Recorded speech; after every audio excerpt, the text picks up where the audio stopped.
തിരുവാതിരയിൽ എടുക്കുക. തിരുവാതിര എന്നാ കണക്കുള്ളൂ. ഈ മാസം 2 വന്നു. തിരുവാതിര എന്നാ കണക്ക്. അവസാനില്ല. കഴിഞ്ഞ പ്രാവശ്യം ആരോ പറഞ്ഞു അതെൻ്റെ ഭാഗവതം വിട്ടിട്ട് രാമായണം പറഞ്ഞതെന്ന് പറഞ്ഞു. കഴിഞ്ഞ ഘട്ടത്തിലെ രാമായണമായാലും ഭാഗവതമായാലും നമ്മൾ ആത്യന്തികമായ ലക്ഷ്യത്തിലേക്കാണ്. പ്രശ്നം അതാണ്. നമുക്കിപ്പോൾ സീസണൽ ഭക്തിയാണ്. ഇനിയിപ്പോൾ 2 മാസം കഴിഞ്ഞാൽ ശബരിമലയായി, പൂരക്കാലായ ഭഗവതിയായി, അങ്ങനെ ഓരോരോ സമയത്ത് വന്നു. പക്ഷെ ഇതിൻ്റെ ആത്യന്തികമായിട്ടുള്ള ലക്ഷ്യം നമ്മുടെ ആത്മദർശനമാണ്, ആത്മബോധമാണ്. ഇനി ഇവിടുന്ന് കലികാലത്തിൽ പ്രത്യേകിച്ച് വേണ്ടത് അതാണ്. ഇപ്പോൾ നമ്മളിപ്പോൾ എന്താ വെച്ചാൽ ആത്മീയതയും ഭൗതികതയും 2 തോണിയിൽ കാലിട്ടിട്ടപ്പോൾ നമ്മൾ നടക്കുന്നത്. ഇടയ്ക്കൊന്ന് ആത്മീയത പേടിയുണ്ട്, എന്നാൽ ഭൗതികത ഒഴിവാക്കാനും വയ്യ. നമ്മൾ ഭാഗവതത്തിൽ പറയുന്നുണ്ട് ഭക്തി സമർപ്പണമാണ്. ഭക്തി വേണമെങ്കിൽ 2 കാര്യം വളരെ പ്രധാനം. ജ്ഞാനം വേണം, വൈരാഗ്യം വേണം. ഇത് രണ്ടുമാണ് പ്രധാനം. ഭക്തിക്ക് വേണ്ടത് ജ്ഞാന വൈരാഗ്യങ്ങളാണ്.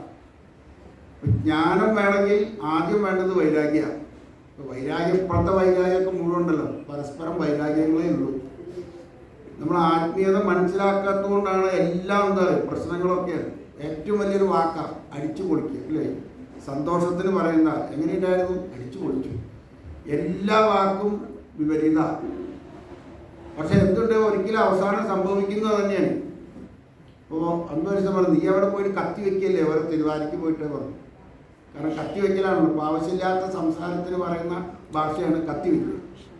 ഒരുത്തൻ നമ്മളെ പരിചയമാണ്, നീ തിരുവാതിരയ്ക്ക് പോയിട്ട് അവിടെ കത്തി വയ്ക്കേണ്ടത്. ആയിക്കോട്ടെ, ഞാൻ പറഞ്ഞത് എന്താ ചെയ്യുക, ഓരോരുത്തർക്കും ഓരോ ഭ്രാന്ത്. എൻ്റെ ഭ്രാന്ത് വേറെ, എൻ്റെ ഭ്രാന്ത് വേറെ. പക്ഷെ ഇവിടെ ഇന്നത്തെ കാലത്ത് ഈ ആത്മീയതയിലേക്ക് പോകണമെങ്കിൽ എല്ലാവർക്കും പറ്റില്ല. അതിന് പാത്രശുദ്ധി വേണേ. അതിന് നമ്മൾ വിചാരിച്ചാലും പറ്റില്ല. ഒരു സത്സംഗത്തിൽ പങ്കെടുക്കുക എന്ന് പറഞ്ഞാൽ പിന്നെ അവർ പറഞ്ഞു നീ അവിടെ എന്തൊക്കെയോ പറയും. അപ്പോൾ ഇന്നലെ കഴിച്ചത് തന്നെയല്ലേ നമ്മൾ ഇന്ന് ഭക്ഷണം ആരെങ്കിലും ഒഴിവാക്കുന്നുണ്ടോ? ഇന്നലെ കഴിച്ച ചോറും ഇഡ്ഡലിയും ദോശയും നമ്മൾ ഇന്നും കഴിക്കുന്നു.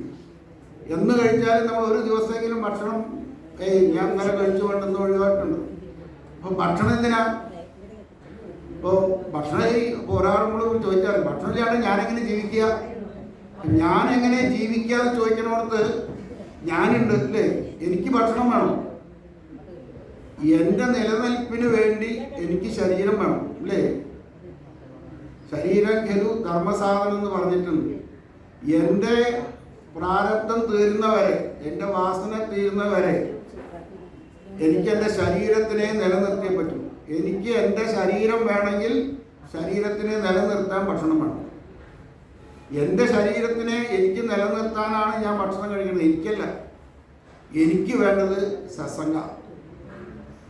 ആത്മാവിന് വേണ്ടത്, മനസ്സിന് വേണ്ടത് സത്സംഗ. അവിടെ ഭക്ഷണമല്ല. അത് ഭക്ഷണം ആത്മാവിൻ്റെ ഭക്ഷണം അല്ലെങ്കിൽ മനസ്സിൻ്റെ ഭക്ഷണമാണ് സത്സംഗം. മനുഷ്യത്വം, മുമുക്ഷത്വം, സർവ ആചാര്യാഗമനം. നല്ല മനുഷ്യന്മാരെ കാണും. ആദ്യം മനുഷ്യനാവണം, പിന്നെ മുമുക്ഷത്വം. മുമുക്ഷത്വം പറഞ്ഞാൽ ഈ ഒരു വാസന, ആത്മീയ വാസന. അതിന് ഏറ്റവും വലുത് സത്സംഗ. ഇവിടെ പ്രഭാഷണമല്ല. പ്രഭാഷണം പറഞ്ഞ ഒരു ക്ലാസ്സാണ്. ഒരു വിഷയത്തെ പറ്റിയിട്ട് കൂടുതൽ അതിനെപ്പറ്റി പറഞ്ഞാൽ ഉദാഹരണ സഹിതം എടുക്കുന്നത് പ്രഭാഷണം. സത്സംഗം എന്ന് പറഞ്ഞാൽ ഒരു വിഷയത്തിനെ അല്ലെങ്കിൽ സത്യത്തെ സംഗമിക്കുക, അതിനെപ്പറ്റി വിചാരം ചെയ്യുക. നമ്മളിപ്പോൾ നിങ്ങളെയൊക്കെ കൂടുതൽ അറിവുള്ള ആൾക്കാർ, അറിവുള്ളതൊന്നല്ല, നമ്മുടെയൊക്കെ ഉള്ളിലുണ്ടാവുന്ന അതിനെ ഇടയ്ക്കിടയ്ക്കൊന്ന് റിവൈൻഡ് ചെയ്യുക. ഇപ്പോൾ ആസ്പത്രിയിലാണ്, ഇടയ്ക്കിടയ്ക്ക് CME ഉണ്ടാവും, കണ്ടിന്യൂസ് മെഡിക്കൽ എഡ്യൂക്കേഷൻ. 10-40 വർഷമായ ഡോക്ടേഴ്സും ഇടയ്ക്കിടയ്ക്ക് ഇങ്ങനെ റിവ്യൂ ചെയ്യണം. ഓരോ കേസിനെ പറ്റി അവർ സംസാരിച്ച് ഇടയ്ക്കിടയ്ക്ക് CME പറയും. സ്കൂളുകളിൽ ടീച്ചർമാർക്ക് ക്ലാസ് ഉണ്ട്, അല്ലേ? ടീച്ചർമാർക്കും ക്ലാസ് ഉണ്ട്. അവരൊക്കെ പഠിച്ചിട്ടല്ലേ ക്ലാസ് ഉണ്ട്, എന്നാലും അവർക്ക് ക്ലാസ് ഉണ്ട്. എന്ന കൂട്ടത്തിൽ നമുക്ക് മാസത്തിലൊരിക്കലെങ്കിലും ഇങ്ങനെ ഇരുന്ന് നമ്മളെ പറ്റി ചിന്തിക്കുന്നതാണ് സത്സംഗം. ഇപ്പോൾ ഇതിനൊക്കെയുള്ള പുരാണങ്ങൾ, ഇതിഹാസങ്ങളൊക്കെ വായിച്ചു, അല്ലേ? ഇന്നിപ്പോൾ ഏറ്റവും കൂടുതൽ വായിച്ച ഹരിനാമകീർത്തനം, അല്ലേ? ആ ഹരിനാമകീർത്തനം ജ്ഞാനപ്പാന വെറുതെ ഇരുന്ന് വായിച്ചാൽ മതി. കലികാലത്തിൽ ഇത് രണ്ടും. ജ്ഞാനപ്പാനത്തിൽ എളുപ്പമാണ്, ഹരിനാമകീർത്തനം അത്ര എളുപ്പമല്ല. അതിലൊരു നാലാമത്തെ ഒരു ഇതുണ്ടല്ലേ, അർക്കനാദി വെളിവരു കണ്ണിന് കണ്ണ് മനമാകുന്ന കണ്ണ് അതിന് പൊരുൾ താനെന്നുറയ്ക്കോ ഹരിനാരായണം. അർക്കനാദി പറഞ്ഞ ഈ ലോകത്തെ മുഴുവൻ കാണുന്ന കണ്ണാണോ കാണുന്നത്? നമ്മൾ പറയും കണ്ണ കാണുന്നത്, ശവത്തിന് കണ്ണുണ്ട്, കാണാൻ പറ്റുമോ? നമ്മളെ 5 ഇന്ദ്രിയങ്ങൾക്കും കാണിക്കുന്നതും കേൾപ്പിക്കുന്നതും രുചിക്കുന്നതും മണക്കുന്നതും സ്പർശിക്കുന്നതും മനസ്സുള്ളത് കൊണ്ടാണ്. മനസ്സാണ് കണ്ണിൽ കൂടി കാണുന്നു, ചെവിയിൽ കൂടി കേൾക്കുന്നു, മൂക്കിൽ കൂടി മണക്കുന്നു, നാവിൽ കൂടി മനസ്സാണ്. അപ്പോൾ ആ ഈ മനസ്സിനൊരു കണ്ണുണ്ട് അല്ലേ? മനസ്സിനും ഒരു കണ്ണുണ്ട്. മനസ്സാരാ? ഈ മനസ്സുണ്ടെങ്കിൽ ഇപ്പോൾ നമ്മൾ പറയും എൻ്റെ മനസ്സ് ഉള്ളിലാ പറയും അല്ലേ? അല്ലെങ്കിൽ ദൈവം എൻ്റെ ഉള്ളിലാണ്. എൻ്റെ ഉള്ളിൽ എല്ലാവരും ഉണ്ട്. നമ്മൾ ആലോചിച്ചു, തെറ്റാണത്. നമ്മളൊക്കെ ഇരിക്കുന്നത് ദൈവത്തിലാണ്. നേരം വെളിച്ചാകുമ്പോൾ ആദ്യം ഉണരുന്നത് എന്താ? എത്ര അലാറം അടിച്ചാലും പെട്ടെന്ന് നമ്മുടെ ഉള്ളിലൊരു ബോധം അല്ലേ? ആദ്യം ഒരു ബോധം വരുമോ, ഞാൻ എന്നുള്ളൊരു ബോധം വരുന്നുണ്ട്. അത് കഴിഞ്ഞിട്ടാണ് അതിൽ ശരീരബോധം, നമ്മുടെ പ്രാരാബ്ദമൊക്കെ നമ്മൾ ചിന്തിക്കുന്ന ആ ബോധം വന്നിട്ടല്ലേ? ആ ബോധം ആരാ അല്ലേ? ആ ധ്രുവന്റെ ആദ്യത്തെ ധ്രുവന്റെ പ്രാർത്ഥന നോക്കിയപ്പോൾ യോന്തപ്രവിശ്യ മമ മാജവിതാം പ്രസുപ്താം സഞ്ജീവത്തി അഖില ശക്തി തരസ്വനം അന്യാവസ്ഥ ഹസ്ത ചരണത്വകാതി പ്രാണാൻ നമോ ഭഗവതേ പുരുഷായ തുല്യം. എന്നെ ആരാണോ ഉണർത്തിയത്? ഏറ്റവും വലിയ ആത്മീയയുടെ ഈ 2 ശ്ലോക തുഞ്ചത്തെഴുത്തല്ലി ഈ അർക്കാനാദിയൊക്കെ അതുപോലെ യോന്തപ്രവിശ്യ ധ്രുവന്റെ ഈ ആദ്യത്തെ ശ്ലോകമാണ് അധ്യാത്മീയയുടെ ബ്രദർ. കാരണം നമ്മളെ ആരാണോ ഉണർത്തിയത്? നമ്മൾ ദിവസം മരിക്കുക അല്ലേ? ബോധമില്ലാണ്ട് കടന്നു തുടങ്ങിക്കഴിഞ്ഞാൽ മരണമാണത്. നിത്യപ്രളയം, നൈമിത്യ പ്രളയം എന്ന് പറയും. അതിലൊരു പ്രളയം തന്നെയാണ് നമുക്ക് ദിവസം നമ്മൾ മരിക്കുക. ആ മരണത്തിൽ നിന്ന് നമ്മളെ ഉണരുക അല്ലേ? ആരാ ഉണർത്തുന്നത്? പിന്നെ നമ്മുടെ കൈകാലികൾക്ക്, ഇന്ദ്രിയങ്ങൾക്ക് ആരാ ശക്തി കൊടുക്കുന്നത്? അല്ലെങ്കിൽ കൈകാലികൾക്ക് ആരാ ആ ബലം കൊടുക്കുന്നത്? ആ ശക്തിയെ ഞാൻ രാവിലെ എണീറ്റാൽ നമ്മൾ മനസ്സിൽ ധ്യാനിക്കേണ്ട ഒരു ശ്ലോകം അല്ലേ? അതുപോലെ തന്നെ അത് നിലനിർത്തിക്കൊണ്ടുപോയിട്ട് നമ്മൾ പോകാൻ ഈ സത്സംഗത്തിനേ പറ്റും. ഇത് വീണ്ടും ഈ ശ്ലോകം അറിയാത്തവരാരെങ്കിലുണ്ടോ? അപ്പം നമ്മൾ ഇടയ്ക്കിടയ്ക്ക് ഇങ്ങനെ ചെല്ലുമ്പോൾ അതിനെന്ന് ഓർമ്മപ്പെടുത്തുമ്പോൾ നമ്മുടെ ഉള്ളിൽ ഒരു ഉണർവ് വരാനാണ് സത്സംഗം. അതിന് കലികാലത്ത് ഇത് മാത്രമേ ഉള്ളൂ. അപ്പോൾ അത് വരാനൊന്നും പറ്റില്ല. അപ്പോൾ നമ്മൾ പറയുന്നത് ഇപ്പോൾ അതിവിടെ എത്താൻ ഒരു യോഗം വേണം. സത്സംഗത്തിൽ എത്താൻ നമ്മൾ വിചാരിച്ചാൽ പറ്റില്ല. ആർക്കെങ്കിലും ഉണ്ടെങ്കിൽ ഒരു കല്യാണം അവിടെ എത്ര ആളുണ്ടെങ്കിൽ കല്യാണം ഉണ്ടെങ്കിൽ പോകാൻ പറ്റും, ഒഴിവാക്കും. അപ്പം നമുക്ക് ഒഴിവാക്കാവുന്ന മുഴുവൻ ആത്മീയതയെ അത് നമുക്ക് സമയം കിട്ടുമ്പോൾ സൗകര്യം ഉണ്ടെങ്കിൽ നമ്മൾ ചെയ്യും. അത് പേടിച്ചിട്ടാണ്. പോയില്ലെങ്കിൽ ഭഗവാൻ പിടിച്ചാലോ? ഇപ്പം കൂട്ടത്തിൽ നമ്മളൊക്കെ ഒരു പേടിയുണ്ടല്ലോ. ഭഗവതിയെ ശിവനെ ഒഴിവാക്കിയാലോ, ഭഗവതിയെ ഒഴിവാക്കിയാലോ, അവരെ ഒഴിവാക്കിയാൽ അയ്യപ്പനെ ആരെപ്പം പിടിക്കുക? സത്യത്തിൽ ഇതെല്ലാം നമ്മുടെ ഉള്ളിലുള്ള ആ ശക്തിനെ, ഇപ്പം നമ്മുടെ ജീവൻ, ആത്മാവ്, ഈശ്വരൻ്റെ ഒരു അംശം നമ്മുടെ ഉള്ളിലുണ്ട്. അങ്ങനെയാണ് ഈ ശരീരം എടുത്തു വന്നത്. അത് പ്രാണനായിട്ട് ഇന്ദ്രിയങ്ങളിൽ കൂടി പ്രപഞ്ചത്തിലേക്ക് കടക്കുമ്പോൾ അതിന് ജീവാത്മാവ് എന്ന് പറയും. അപ്പോൾ ജീവനായി. പരമാത്മാവ് ജീവനാവുന്നത് നമ്മുടെ ഉള്ളിലുള്ള പ്രാണനോടുകൂടി ചേർന്ന് ഇന്ദ്രിയങ്ങളിൽ കൂടി പുറത്തേക്ക് പോകുമ്പോൾ അതിൻ്റെ പേരാണ് ജീവൻ. ആ ജീവനെ പിടിച്ച് നമ്മൾ അകത്തേക്ക് ആക്കണം. അന്തർമുഖ സമാരാധ്യായി നമ്മുടെ ഉള്ളിലേക്ക് തിരിക്കണമെങ്കിൽ കുറച്ചു നേരം നമ്മൾ ശാന്തമായിട്ട് ഇരുന്ന് നമ്മൾ മനസ്സിലാക്കണം ഞാൻ ആരാന്നുള്ളത്. ഇപ്പോൾ നമ്മൾ ശരീരബന്ധത്തിലാണ്, നമ്മൾ ശരീരബോധത്തിൽ ഇരുന്നു കൊണ്ടാണ് അല്ലേ നമുക്കിതിൻ്റെ ആരോഗ്യം, ഇതിൻ്റെ സംരക്ഷണം, ഇതിൻ്റെ സൗന്ദര്യവൽക്കരണം, ഇതിനാണിപ്പോൾ നമ്മൾ മുഴുകിയിരിക്കുന്നത് അല്ലേ? പല്ല് പോയാൽ, തലമുടി നനച്ചാൽ, ഇതൊക്കെ നമ്മൾ ചിന്തയാണ്. നമ്മളൊരു ഇന്നൊരു ഡോക്ടർ, ഇപ്പോൾ വള്ളുവനാടിൻ്റെ അല്ല പി കെ ദാസുണ്ട്, രാജൻ ഡോക്ടർ പറയും, ഞാൻ അന്ന് അങ്ങനെ ഒരു ചിന്ത വന്നു. നമ്മുടെ ഒരു ബന്ധുവിനെ ഓപ്പറേഷനൊക്കെ റെഡിയായി, അദ്ദേഹത്തിനെ കാണിച്ചു. അപ്പോൾ അന്ന് 56 വയസ്സൊക്കെ 58 വയസ്സായി, നാടിൻ്റെ കാര്യം.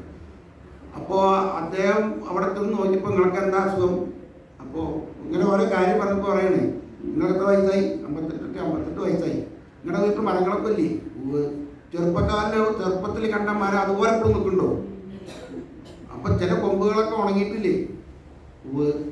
അതുപോലെ തന്നെ മനുഷ്യ ശരീരം. നിങ്ങൾ വയസ്സാകുമ്പോൾ നിങ്ങളുടെ 18 വയസ്സിലുണ്ടായിരുന്ന പോലെ ഇപ്പോൾ നിങ്ങൾക്ക് 58 വയസ്സിലുണ്ടാവാൻ സാധിക്കുമോ? നമുക്കതിനെ മെയിൻറ്റെയിൻ ചെയ്തിട്ട് പോവാം. ഉണങ്ങിക്കഴിഞ്ഞാൽ പിന്നെ ആ മരത്തിൻ്റെ കൊമ്പ് ഉണങ്ങിക്കഴിഞ്ഞാൽ നിങ്ങൾക്ക് അതിന് ജീവൻ വയ്ക്കാൻ പറ്റും. ചിലത് പോയി കഴിഞ്ഞാൽ പോയി. അല്ലെങ്കിൽ നമ്മൾ അതിനെ വെച്ചും കൊണ്ട് അതിനെ വലിയ ബുദ്ധിമുട്ടിക്കാതെ കൊണ്ട് നടക്കുക, അത്രേ പറ്റുള്ളൂ. ഞാൻ ആ വാക്ക് ഇപ്പോഴും ഇങ്ങനെ പറയുന്നു. അദ്ദേഹം പോയി. അപ്പോൾ ആ ഒരു ബോധം നമ്മുടെ ഉള്ളിൽ ഇപ്പം ഉണ്ടാവണം. അപ്പോൾ ചിലർ പോലെ 80-85 വയസ്സായിട്ട് എനിക്കിപ്പോൾ എവിടേക്കും പോകാൻ പറ്റില്ല. ഇപ്പം ഇത്രയും വയസ്സുകാലത്ത് നമ്മൾ അത്ര നല്ല കാലത്ത് ചിലപ്പോൾ 100 വയസ്സായിട്ട് ചിലർ പോകുന്നുണ്ടാവും. അത് ഓരോരുത്തരുടെ ജന്മസിദ്ധിയാണ്. നമ്മളായത് കഴിഞ്ഞ ജന്മം എത്രയോ ജന്മങ്ങളിലായി ചെയ്തു വെച്ച വാസന, നമ്മൾ ഏതോ പ്രാരബ്ധം തീർക്കാൻ വേണ്ടിയിട്ടായി ശരീരം എടുത്ത് വന്ന് കുറച്ച് നമ്മൾ ചില പ്രാരബ്ധങ്ങളൊക്കെ മനുഷ്യരൂപത്തിൽ വന്നു. ഇനി ഇതിലുണ്ടാക്കി വെച്ച ഒരു പ്രാരബ്ധം ഉണ്ടാവണമെങ്കിൽ അടുത്ത ജന്മം അല്ല പുഴുവായിട്ടോ നായയായിട്ടോ പട്ടിയായിട്ടോ പൂന്താനം ശരിക്കും പറഞ്ഞിട്ടുണ്ട് ഇല്ലേ? നമ്മൾ അങ്ങനെ പോകും. അപ്പം അങ്ങനെ പോവാതെ ഈ ജന്മം കൊണ്ട് മനുഷ്യനായിട്ട് വന്നാൽ ഇത് മനസ്സിലാക്കി നമ്മളെ ഈ ദേഹത്തിന് പ്രപഞ്ചത്തിനും, കാരണം പഞ്ചഭൂതങ്ങളോട് ഉണ്ടാക്കിയ ശരീരം അത് ഈ പ്രപഞ്ചം മുഴുവൻ അങ്ങനെയാണ്. ഈ പഞ്ചഭൂതങ്ങൾ ഉണ്ടാക്കിയിട്ട് ആ പഞ്ചഭൂതങ്ങൾക്ക് ഉപേക്ഷിച്ച് കൊടുത്ത് നമ്മുടെ ജീവൻ പരീക്ഷിച്ച് പോയ കൂട്ടത്തിൽ 7ാമത്തെ ദിവസം പരീക്ഷിച്ച് എങ്ങനെ പോയി അല്ലേ? നോക്കൂ, കലികാലത്ത് പരീക്ഷത്തിന് എത്ര വലിയ ആരെ കൃഷ്ണന്റെ കുടുംബത്തിലെയാണ് അല്ലേ? കൃഷ്ണൻ ഗുരു ഗർഭത്തിൽ വെച്ച് കൃഷ്ണനെ ദർശിച്ച വ്യക്തിയാണ് അല്ലേ? അതാണ് പരീക്ഷിത്ത്. അദ്ദേഹം രാജാവായിരുന്നു, പ്രഗത്ഭനായ ചക്രവർത്തിയായിരുന്നു. ഒരു നിമിഷം അദ്ദേഹത്തിന് ഒരു ഭ്രമമുണ്ടായി അല്ലേ? നോക്കിയോക്കൂ, അതും ഒരു ആശ്രമത്തിൽ പോയി തപസ്സിരിക്കുന്ന ഒരു സന്യാസിയോട് വെള്ളം ചോദിച്ചു. അദ്ദേഹം അവിടെ ധ്യാനത്തിലിരിക്കുക, അറിയാത്ത അദ്ദേഹത്തിന് സന്യാസിമാരോടൊക്കെ ഭയങ്കര ബഹുമാനമുള്ളൊരു വ്യക്തി ഒരു സെക്കൻഡ് നേരം കോപം വന്ന് കഴുത്തിൽ വാങ്ങിട്ടു. നമുക്കൊക്കെ നമ്മുടെ സ്ഥിതി എന്താവും നോക്കിയത്. അപ്പൊ അദ്ദേഹത്തിന് ആ ഒരു കിട്ടും. പക്ഷേ പ്രകൃതിക്ക് ഒരു നിയമമുണ്ട്. അദ്ദേഹത്തിന് ആ ഒരു ബുദ്ധി തോന്നിച്ചത് കൊണ്ട് എന്ത് പറ്റി? അദ്ദേഹം ആ ജീവൻ മുക്തനായിട്ട് പോകേണ്ടി വന്നു. ഇല്ലെങ്കിൽ അദ്ദേഹം വീണ്ടും ജീവിക്കും. ആ 7 ദിവസത്തെ ആയുസ് കൊടുത്തു. ആ 7 ദിവസം പ്രായോപവേശം ചെയ്ത് ഞാൻ ഇനി അന്നങ്ങളോ വെള്ളം കുടിക്കാതെ ഭഗവാനിലേക്ക് അങ്ങോട്ട് പോകും, ഉറപ്പിച്ച് അങ്ങോട്ട് പോയി. നമുക്ക് പോകാൻ പറ്റുമോ? നമ്മളെ എപ്പോഴാണ് പോയി? നമുക്ക് അവർക്ക് പരീക്ഷത്തിന് 7 ദിവസം ഉറപ്പിച്ചു അല്ലേ? 7ാം ദിവസമേ മരിക്കുള്ളൂ. നമ്മളോ കാലസർപ്പത്തിൻ്റെ രാമായണത്തിൽ നമ്മൾ കണ്ടുല്ലേ? തവളയുടെ പാമ്പിൻ്റെ വായിലിരിക്കണം തവള ഈച്ച പിടിക്കാൻ പോകും പോലെയാണ് കാലസർപ്പത്തിൻ്റെ വായിലിരിക്കണം നമ്മൾ. ഇപ്പോഴും ഭൗതിക സുഖങ്ങൾക്ക് വേണ്ടിയിട്ട് കിട്ടാത്തതും സാധനങ്ങൾക്ക് വേണ്ടിയിട്ട് സുഖത്തിന് വേണ്ടിയും കിടന്ന് പായ. അപ്പം ഇപ്പോഴും നമ്മൾ അത് മനസ്സിലാക്കി കുറച്ച് അന്തർമുഖത്തിലായി സ്വസ്ഥമായിട്ട് ഇരിക്കാൻ നമ്മൾ ശ്രമിക്കാൻ കിട്ടുന്ന ഒരു അവസരമാണ് ഓരോ സത്സംഗം. അപ്പം അത് നമ്മൾ രാമായണം കഴിഞ്ഞു ഭാഗവത ഏതായാലും എന്താ, രാമായണത്തിലുള്ള സ്തുതികളൊന്ന് ആലോചിച്ച് നോക്കിക്കൂ. ഇതിഹാസമാണ്. ഇതിഹാസം എന്ന് പറഞ്ഞാൽ ഇത് സംഭവിക്കാം, സംഭവിച്ചിട്ടുണ്ടാവാം, അല്ലെങ്കിൽ സംഭവിക്കാം. അതാണ് ഇതിഹാസങ്ങൾ. അപ്പോൾ ഒരു തത്വത്തെ വേദങ്ങളായാലും പുരാണങ്ങളായാലും അതിനെ ഒരു കുടുംബത്തോടു കൂടി ബന്ധിപ്പിച്ചിട്ടാണ് 2 രാമായണം മഹാഭാരതമൊക്കെ ഉണ്ടാക്കി. 2 ഇതിഹാസം. ഓരോരോ ദൈവങ്ങളെ ഓരോരോ തത്വങ്ങളെ 18 പുരാണങ്ങൾ ഉപപുരാണങ്ങൾ. അതിൽ നിന്ന് കലികാലത്തെ ഏറ്റവും വിശിഷ്ടമായതാണ് ഭാഗവതം. ഭാഗവതം എന്ന് പറഞ്ഞാൽ നമ്മുടെ ജീവിതമാണ്. ആ ജീവനോടുകൂടി ഘടിപ്പിച്ചിട്ട് ഭാഗവതം കേൾക്കുമ്പോഴാണ് അത് കേട്ടിട്ട് കാര്യമുള്ളൂ അല്ലേ? ഗോകർണ സപ്താഹം നടത്തി. ദുന്ദുകാരി ഒരു പ്രേതം 7 ദിവസം ആ മുളങ്കമ്പലി ഇരുന്നിട്ട് അത് കേട്ടതാണ്. അത് എന്നിട്ട് അവസാനമാകുമ്പോൾ 7ാമത്തെ ദിവസം വിഷ്ണു പാർശ്വന്മാർ വന്നു ആ ദുന്ദുകാരി അങ്ങോട്ട് കൊണ്ടുപോകാം. അപ്പം ഗോകർണ ഒരു ചോദ്യം ചോദിക്കുന്നില്ലേ, ഞങ്ങളൊക്കെ ഈ സപ്താഹത്തിൽ ഇരുന്നിട്ട് ഈ ഇദ്ദേഹത്തിന് മാത്രം എന്താ നിങ്ങൾ സ്വർഗം കൊടുത്ത് പറയാം? അദ്ദേഹമാണ് അത് ശരിക്കും കേട്ടിട്ടുള്ളൂ, മനനം ചെയ്തിട്ടുള്ളൂ, മനസ്സിലാക്കിയിട്ടുള്ളൂ, നിങ്ങളൊക്കെ കേട്ടിട്ടുള്ളൂ. അപ്പോൾ അതേപോലെ എന്താണ് ഇവിടെ നമ്മളെ എങ്ങനെയും കഴിഞ്ഞാൽ രാവിലെ ബ്രേക്ക്ഫാസ്റ്റിൻ്റെ സമയം കിട്ടി, അതിൻ്റെ ചർച്ചയായി, ഉച്ചക്കിലത്തെ ഭക്ഷണത്തിൻ്റെ ചർച്ചയായി, റെസ്റ്റായി, മനസ്സിലായി. ആകെ ഒരു ആഘോഷമായിട്ടാണ് ഗംഭീരായി സപ്താഹം. പക്ഷെ എന്തുമാത്രം എത്ര സപ്താഹങ്ങൾ നമ്മളിൽ ഒരു സെക്കൻഡെങ്കിലും നമുക്ക് ഉള്ളിലേക്ക് എന്തെങ്കിലും വ്യത്യാസം ഉണ്ടായിട്ടുണ്ടോ എന്ന് നമ്മൾ ചിന്തിക്കാനുള്ളൊരു അവസരം അല്ലേ?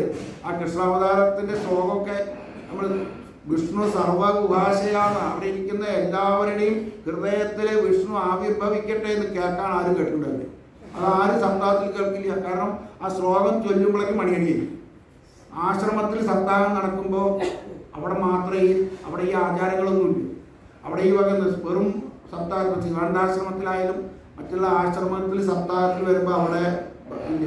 ഇപ്പോൾ സിനിമയിൽ കുറേശ്ശൊക്കെ തുടങ്ങിപ്പോൾ മറ്റേതെന്താ അത് ഇതൊക്കെ കഴിഞ്ഞിട്ട് കംപ്ലീറ്റ് അത് കേട്ടിട്ട് വേണം പിന്നെ നിങ്ങൾ കുറച്ച് ആഘോഷിച്ചോളി. കാരണം കുറേ ആ ലെവലിലേ ഉള്ളൂ. കുറേ പേർക്ക് ആഘോഷങ്ങൾക്കാണ് പ്രാധാന്യം, എന്നാലേ അവർക്ക് വരാൻ തോന്നുള്ളൂ. അതിനു വേണ്ടി അപ്പോൾ ആ ഒരു സപ്താഹം ഇപ്പോൾ പരീക്ഷിത്ത് 7 ദിവസം പ്രായോപവേശമാണ് അല്ലേ. അദ്ദേഹത്തിന് അത് സാധിച്ചതെന്ന് വെച്ചാൽ ജലപാനങ്ങളില്ല, ഭക്ഷണം വെള്ളമൊന്നും ഇല്ലാതെ ഇരുന്നിട്ടുള്ള ഉപവാസമാണ്. പ്രായോപവേശം പറഞ്ഞ ഉപവാസമാണ്.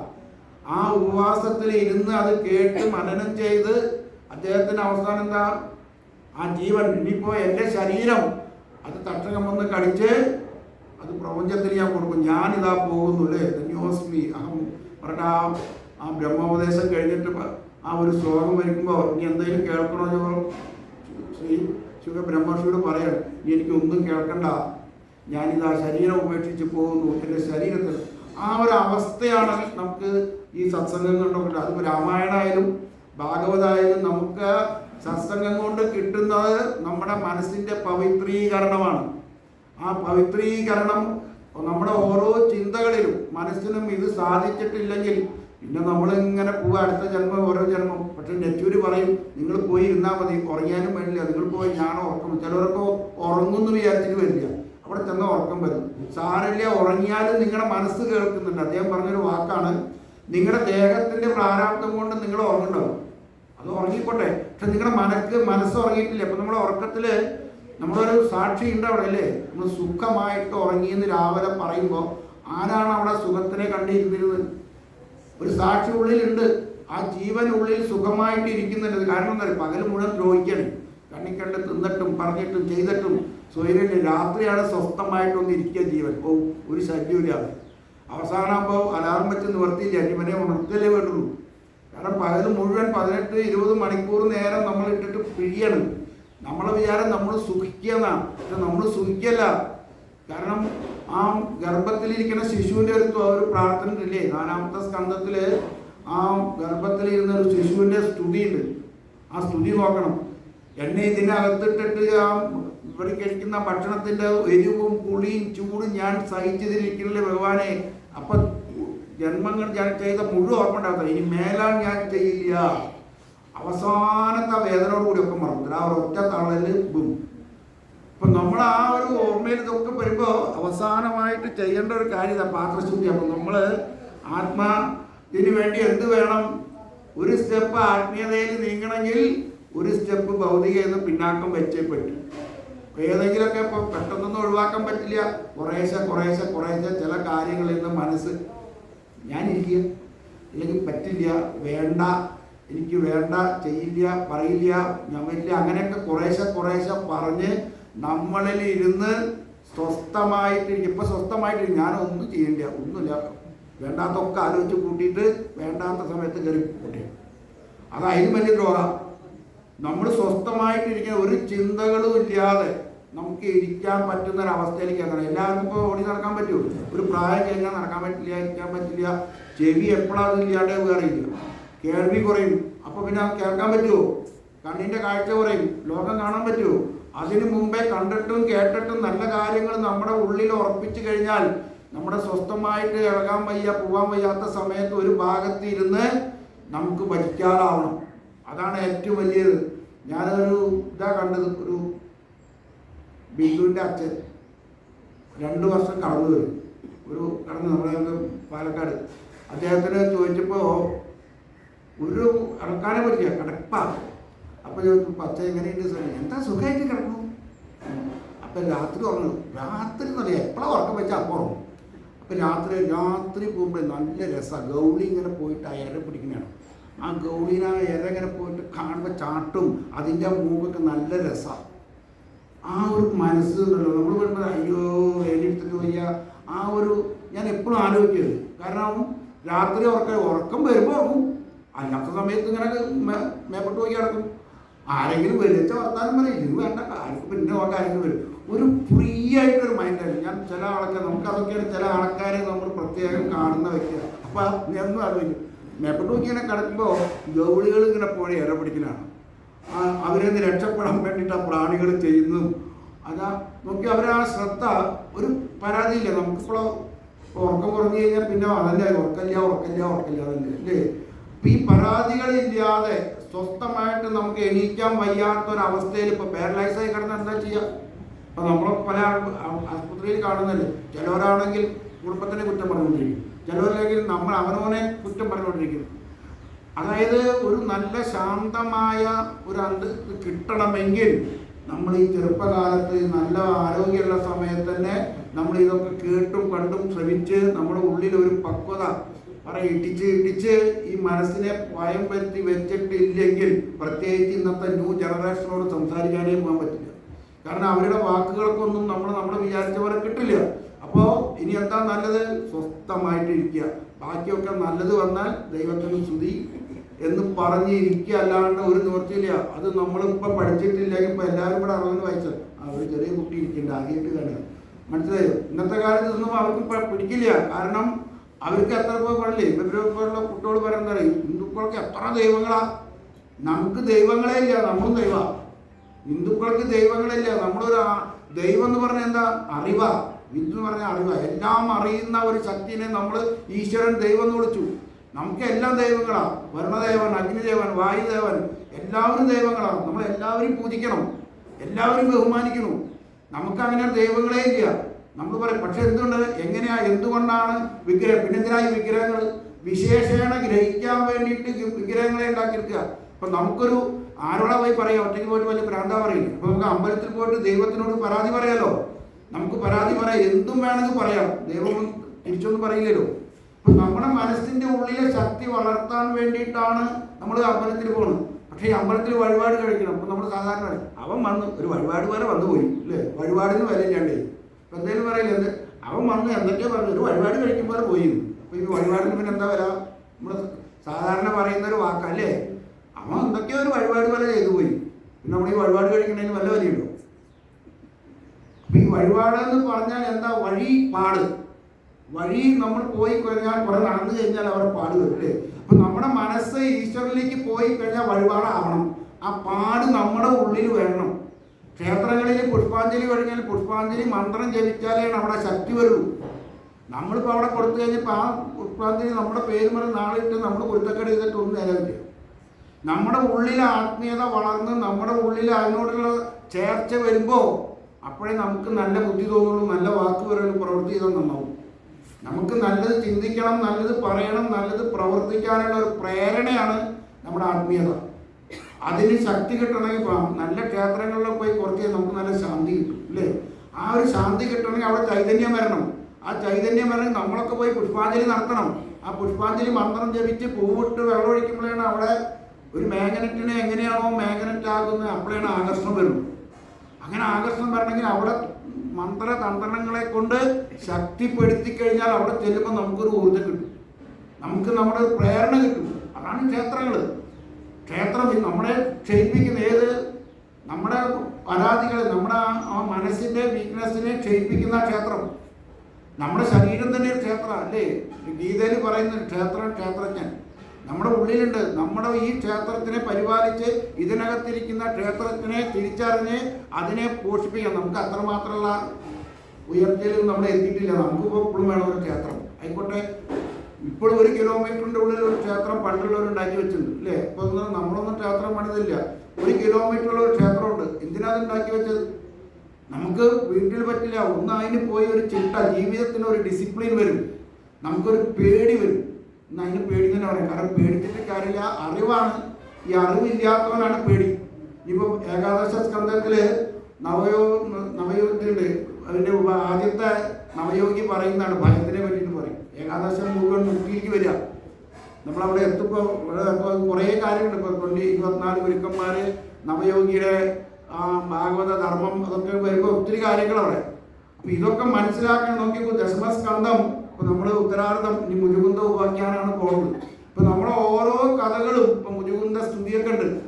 എന്തായാലും സ്തുതി അറിയും. ഭാഗവതത്തെ എല്ലാ സ്തുതിയും ഭയങ്കര. നമ്മൾ ആ സ്തുതിയും പറഞ്ഞാൽ വെറുതെ നമ്മൾ കേൾക്കുമ്പോഴല്ല, അതിനെ വിശദീകരിച്ചിട്ട് നമ്മളൊന്നും ആ അർത്ഥത്തിൽ പോകുമ്പോഴാണ്. ഇപ്പം നമ്മൾ എന്നും പറയാം സച്ചിദാനന്ദ രൂപായ സ്വൽപത്യാദിനാശി അല്ലേ? നമ്മളെപ്പോഴും സച്ചിദാനന്ദ രൂപ, സത്ത് ചിത്ത് ആനന്ദ രൂപൻ അല്ലേ? സച്ചിദാനന്ദ രൂപായ വിശ്വോൽപത്യാദിഹേതവേ, വിശ്വത്തിനെ സൃഷ്ടിക്കുകയും പരിപാലിക്കുകയും സംഹാരിക്കുകയും ചെയ്യുന്നവൻ. താപത്ര വിനാശായ, മനുഷ്യൻ 3 ദുഃഖങ്ങൾ അല്ലേ?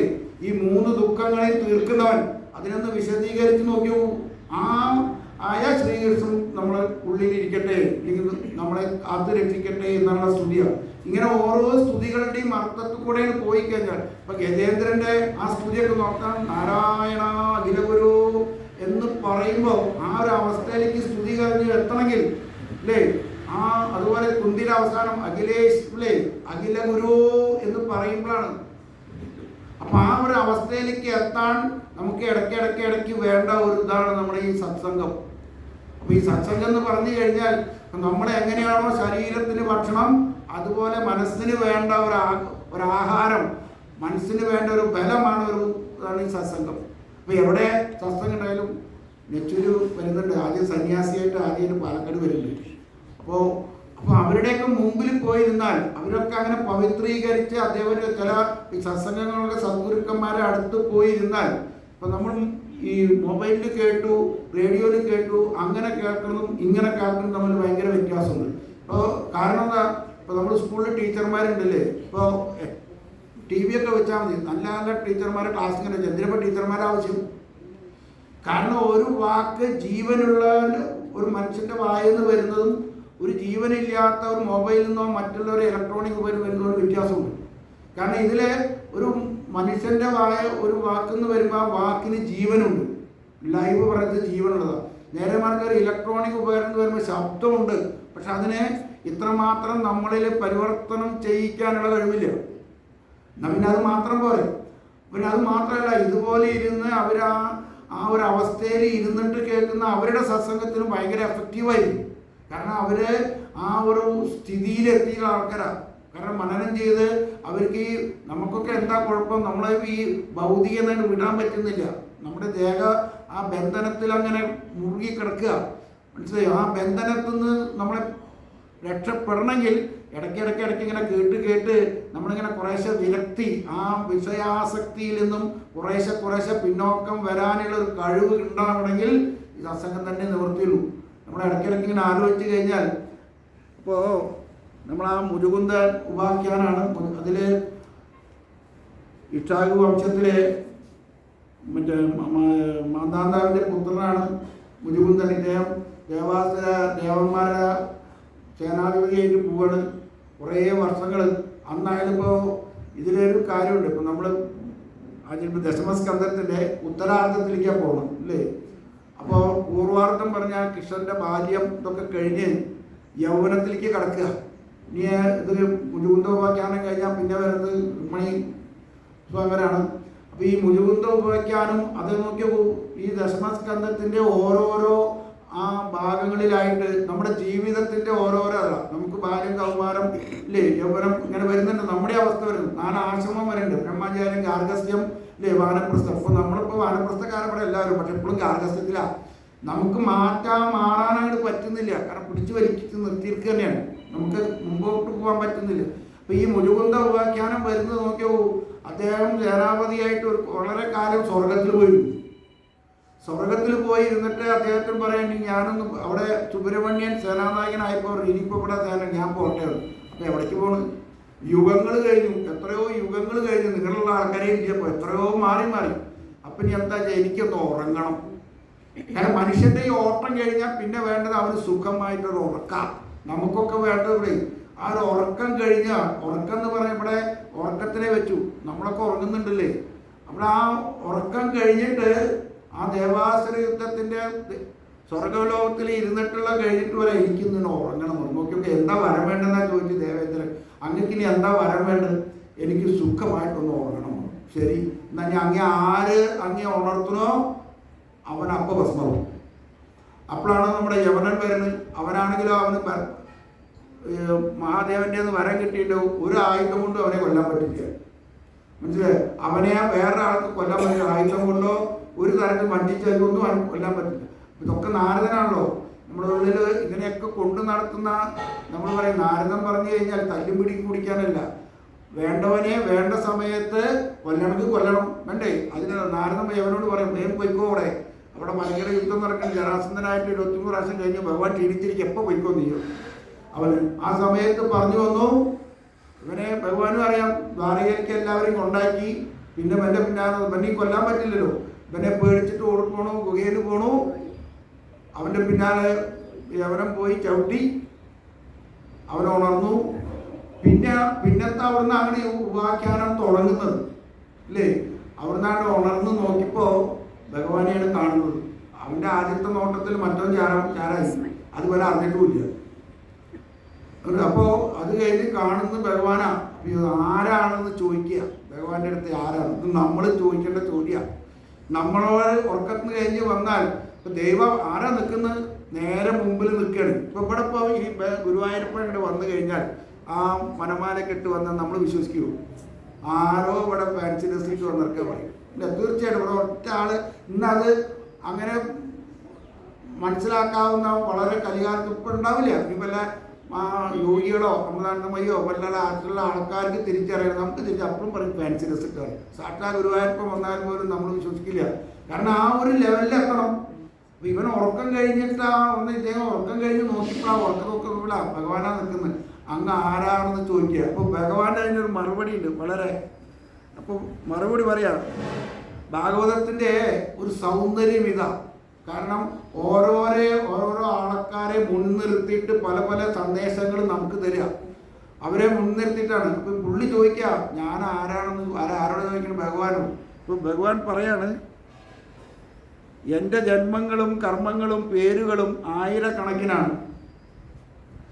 ഞാൻ വർണ്ണിച്ചാൽ പോലും അവയെ മുഴുവൻ വർണ്ണിച്ച് തീർക്കാൻ കഴിയില്ല. ഇതൊക്കെ സംസ്കൃതത്തിലുള്ള ഇതിൻ്റെയൊക്കെ അർത്ഥം നമ്മളിപ്പോൾ അത് വായിച്ചിട്ട് പറയാൻ സമയമില്ലല്ലോ. മുജുകുന്ദൻ ചോദിച്ചപ്പോൾ അതിന് കൃഷ്ണൻ പറയുന്ന പകരം മുജുകുന്ദനോട് പറയണം, ഒരു പക്ഷേ അനേക ജന്മങ്ങളെ കൊണ്ട് ഭൂമിയിലെ മൺതരികളെ മുഴുവൻ എണ്ണി തീർക്കാൻ കഴിഞ്ഞേക്കും. എന്നാൽ പോലും എൻ്റെ ഗുണങ്ങളെയും കർമ്മങ്ങളെയും നാമങ്ങളെയും കണക്കാക്കാൻ കഴിയില്ല. അപ്പോൾ ഇവിടെ അതല്ല. ഇതിൻ്റെ അർത്ഥം ഈ പ്രപഞ്ചം മുഴുവൻ ഭഗവാനേ ഉള്ളൂ. എല്ലാ മൺതരികളിൽ തൊട്ട് കാണുന്നതൊക്കെ ഭഗവാനാണ്. അപ്പോൾ പിന്നെ ഭഗവാനെ എണ്ണാൻ പറ്റൂ? അത് വേറെ രൂപത്തിൽ പറയുന്നത് മാത്രം. മുജുകുന്ദനോട് പറയാം. കാരണം ഉറക്കം കഴിഞ്ഞിട്ട് ഇരിക്കുന്ന ആളാണ്. ഉറങ്ങിയിട്ട് ഇരിക്കുന്ന ആളാ. പരിസരബോധമില്ലാതെ വരുന്ന ഭഗവാൻ പുള്ളി പറയാം. ഇത് വേദവ്യാസ മഹർഷി മുജുകുന്ദനോടല്ല നമ്മളോട് പറയാണ്. അപ്പം നമ്മൾ ഭഗവാനോട് ചോദിച്ചാൽ ഇത് മനസ്സിലാക്കാൻ വേണ്ടിയിട്ടാണ്. കാരണം അതാ പറഞ്ഞത്, മുജുകുന്ദനെ സാക്ഷി നിർത്തി വേദവ്യാസ മഹർഷി കലികാലത്ത് നമുക്ക് വേണ്ടിയിട്ടാണ് ഭാഗവതം എഴുതിയത്. അപ്പോൾ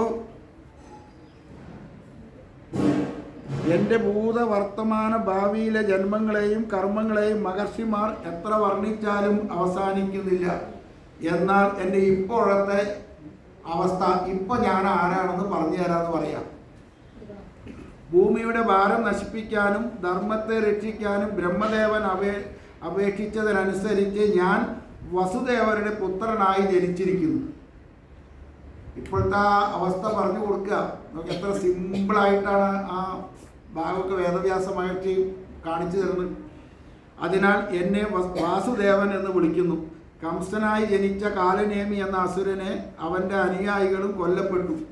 പ്രലംബൻ മുതലായ അസുരന്മാരും വധിക്കപ്പെട്ടു. ഇപ്പോൾ അങ്ങയുടെ തീക്ഷ്ണമായ നോട്ടം കൊണ്ട് ഈ കാലയവനും ഭസ്മമായി. ഇനി അങ്ങയെ അനുഗ്രഹിക്കാനാണ് ഞാൻ വന്നത്. ഇഷ്ടമുള്ള വരം ചോദിച്ചുകൊള്ളു. ഇപ്പം നോക്കി നോക്കൂ, നമ്മുടെയൊക്കെ ഉള്ളിൽ ഭഗവാൻ ഇപ്പം ഇത് മനസ്സിലാക്കണമെങ്കിൽ നമ്മുടെ ഉള്ളിലത്തെ വാസനകൾ തീരണം. നമുക്ക് എന്തുകൊണ്ടാണ് ഉയരാൻ പറ്റാത്തതെന്ന് പറഞ്ഞാൽ നമ്മൾ ഈ ബന്ധങ്ങൾ കടന്ന് ഇങ്ങനെ ഒരേ ഈ ജീവിതത്തിനെ ഇങ്ങനെ ചവച്ചരച്ചുകൊണ്ടിരിക്കുക.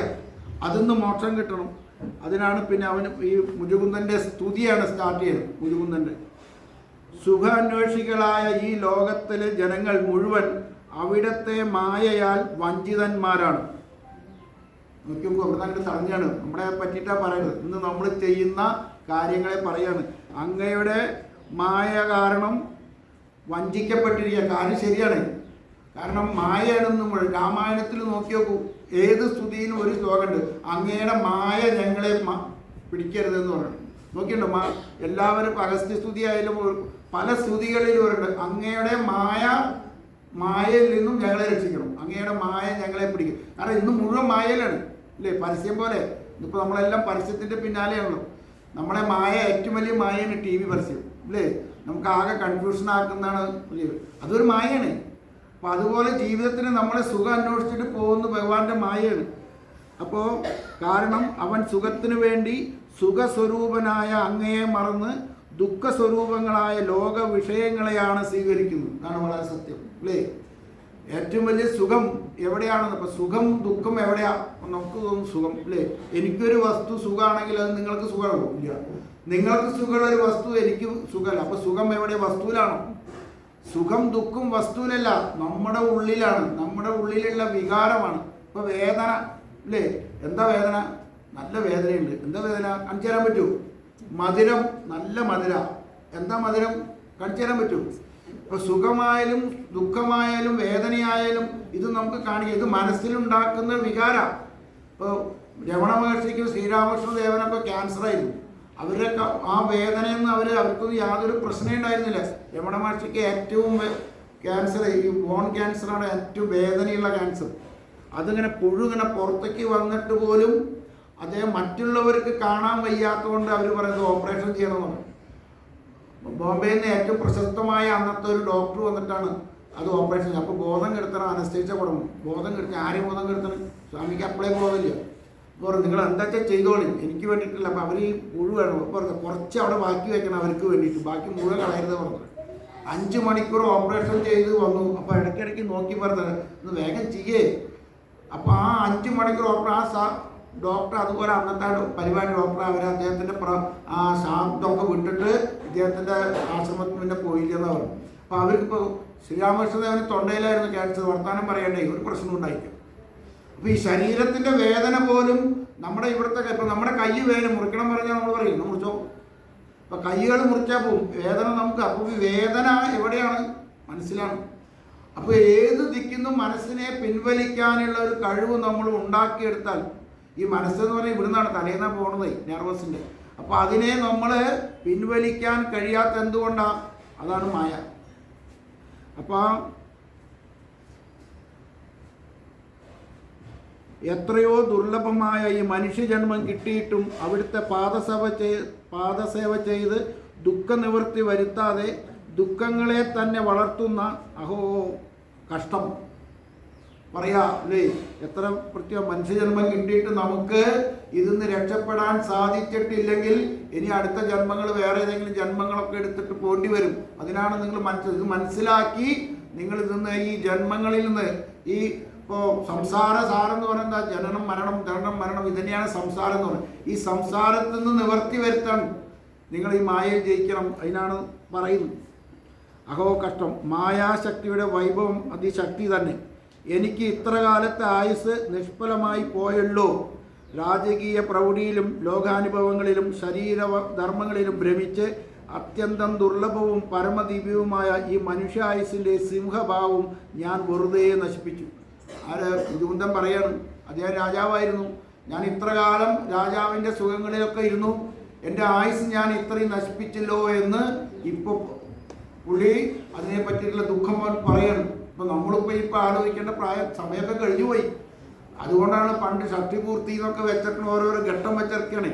ഞങ്ങൾക്ക് നമ്മളെ അറിയിപ്പിക്കാൻ വേണ്ടിയിട്ടായി ഷഷ്ടിപൂർത്തി മറ്റേ ശതാഭിഷേകം എന്നൊക്കെ പറഞ്ഞാൽ ഓരോന്ന് വയ്ക്കുമ്പോൾ നമ്മളെ ഓർമ്മിപ്പിക്കുക. പക്ഷെ നമ്മളത് ഭയങ്കരമായിട്ടാണ് നമ്മൾ ചെറുപ്പാവുക. അത് കഴിഞ്ഞു അല്ലേ, ഒന്നും കൂടി ചെറുപ്പായി എന്ന് വിചാരിക്കുക. എൻ്റെ മൂഢത എത്ര വലുതാണ്. കേവലം ദുർഗന്ധപൂരിതമായ ഈ പിണ്ഡമാകുന്ന ശരീരത്തെ ഞാനെന്നും എൻ്റേതെന്നും തെറ്റിദ്ധരിച്ച് ഇതിനെ പട്ടാമ്പരങ്ങളെ കൊണ്ട് പൊതിഞ്ഞ് ആനകുതിര തേര് തുടങ്ങിയ പരിവാരങ്ങളോടുകൂടി ഞാൻ രാജാവാണെന്നും പറഞ്ഞ് പൊങ്ങച്ചം കാണിച്ചു നടന്നു. എൻ്റെ ആയുസ് വെറുതെ നശിപ്പിച്ചു കളഞ്ഞു. രാജാവ് മുചുകുന്ദൻ പറയാണ്, നമ്മളതൊക്കെ ചെയ്യുന്നു.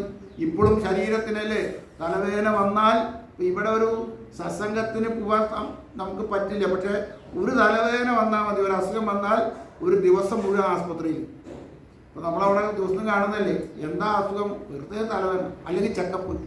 അടുത്ത ആർക്കെങ്കിലും ഒരു അസുഖം വന്നു കഴിഞ്ഞാൽ അപ്പോൾ ഇന്നലെ നമ്മുടെ അടുത്തൊരാൾ പെട്ടെന്ന് ഒരു അസുഖമായി, അപ്പോൾ എന്താ ഞാൻ പോയി ചെക്ക് ചെയ്യാം. അങ്ങനെ എത്ര പേരറിയാം അവിടെ വരുന്നു ചെക്കപ്പിന് വേണ്ടി വരിക. എന്തിനാ? പേടിച്ചിട്ട്, നാളെ വരുമോ എന്ന് പേടിച്ചിട്ട് വരിക.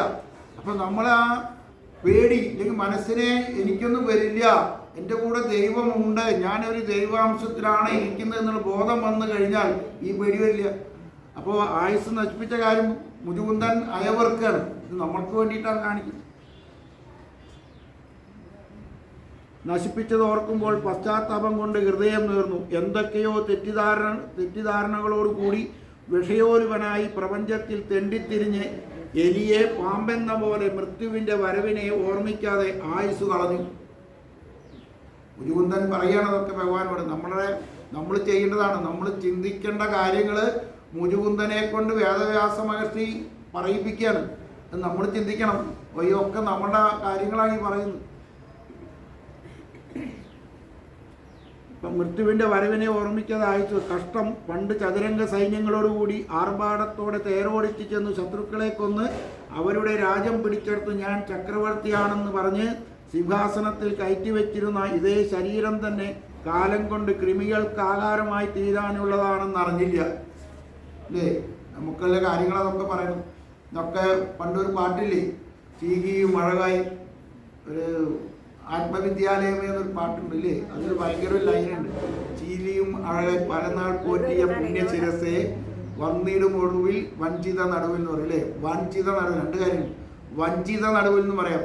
നമ്മളായിട്ട് വഞ്ചിക്കപ്പെട്ടിട്ട് ജീവിതത്തിൽ കടന്ന് വട്ടം തിരിയുമ്പോൾ പറയാം വഞ്ചിത നടുവിൽ. നമ്മൾ ചിതയിൽ അവസാനം വരുമല്ലോ. ആ ആരാത് പറഞ്ഞു നമ്മുടെ സത്യത്തിന് എന്നുണ്ടല്ലോ,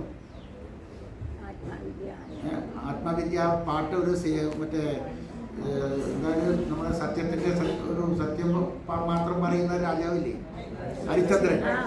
ഹരിചന്ദ്രനെ അവസാനം ഹരിചന്ദ്ര സിനിമയിലുള്ള ഹരിചന്ദ്രനാണ് പാടുന്നത്. ആ ശ്മശാനത്തിൽ കിടന്ന പാട്ടാ നമ്മുടെ ഏറ്റവും വലിയ ആ ശിരസ് അവസാനം പറയാം. എത്ര കഴിഞ്ഞാലും ചീകിയും മഴയും എത്ര കാലം നീ പോറ്റിയാലും നിന്റെ ശിരസ് അവസാനമാകുമ്പോൾ ഈ ചിതയിൽ വന്ന് കിടക്കുക.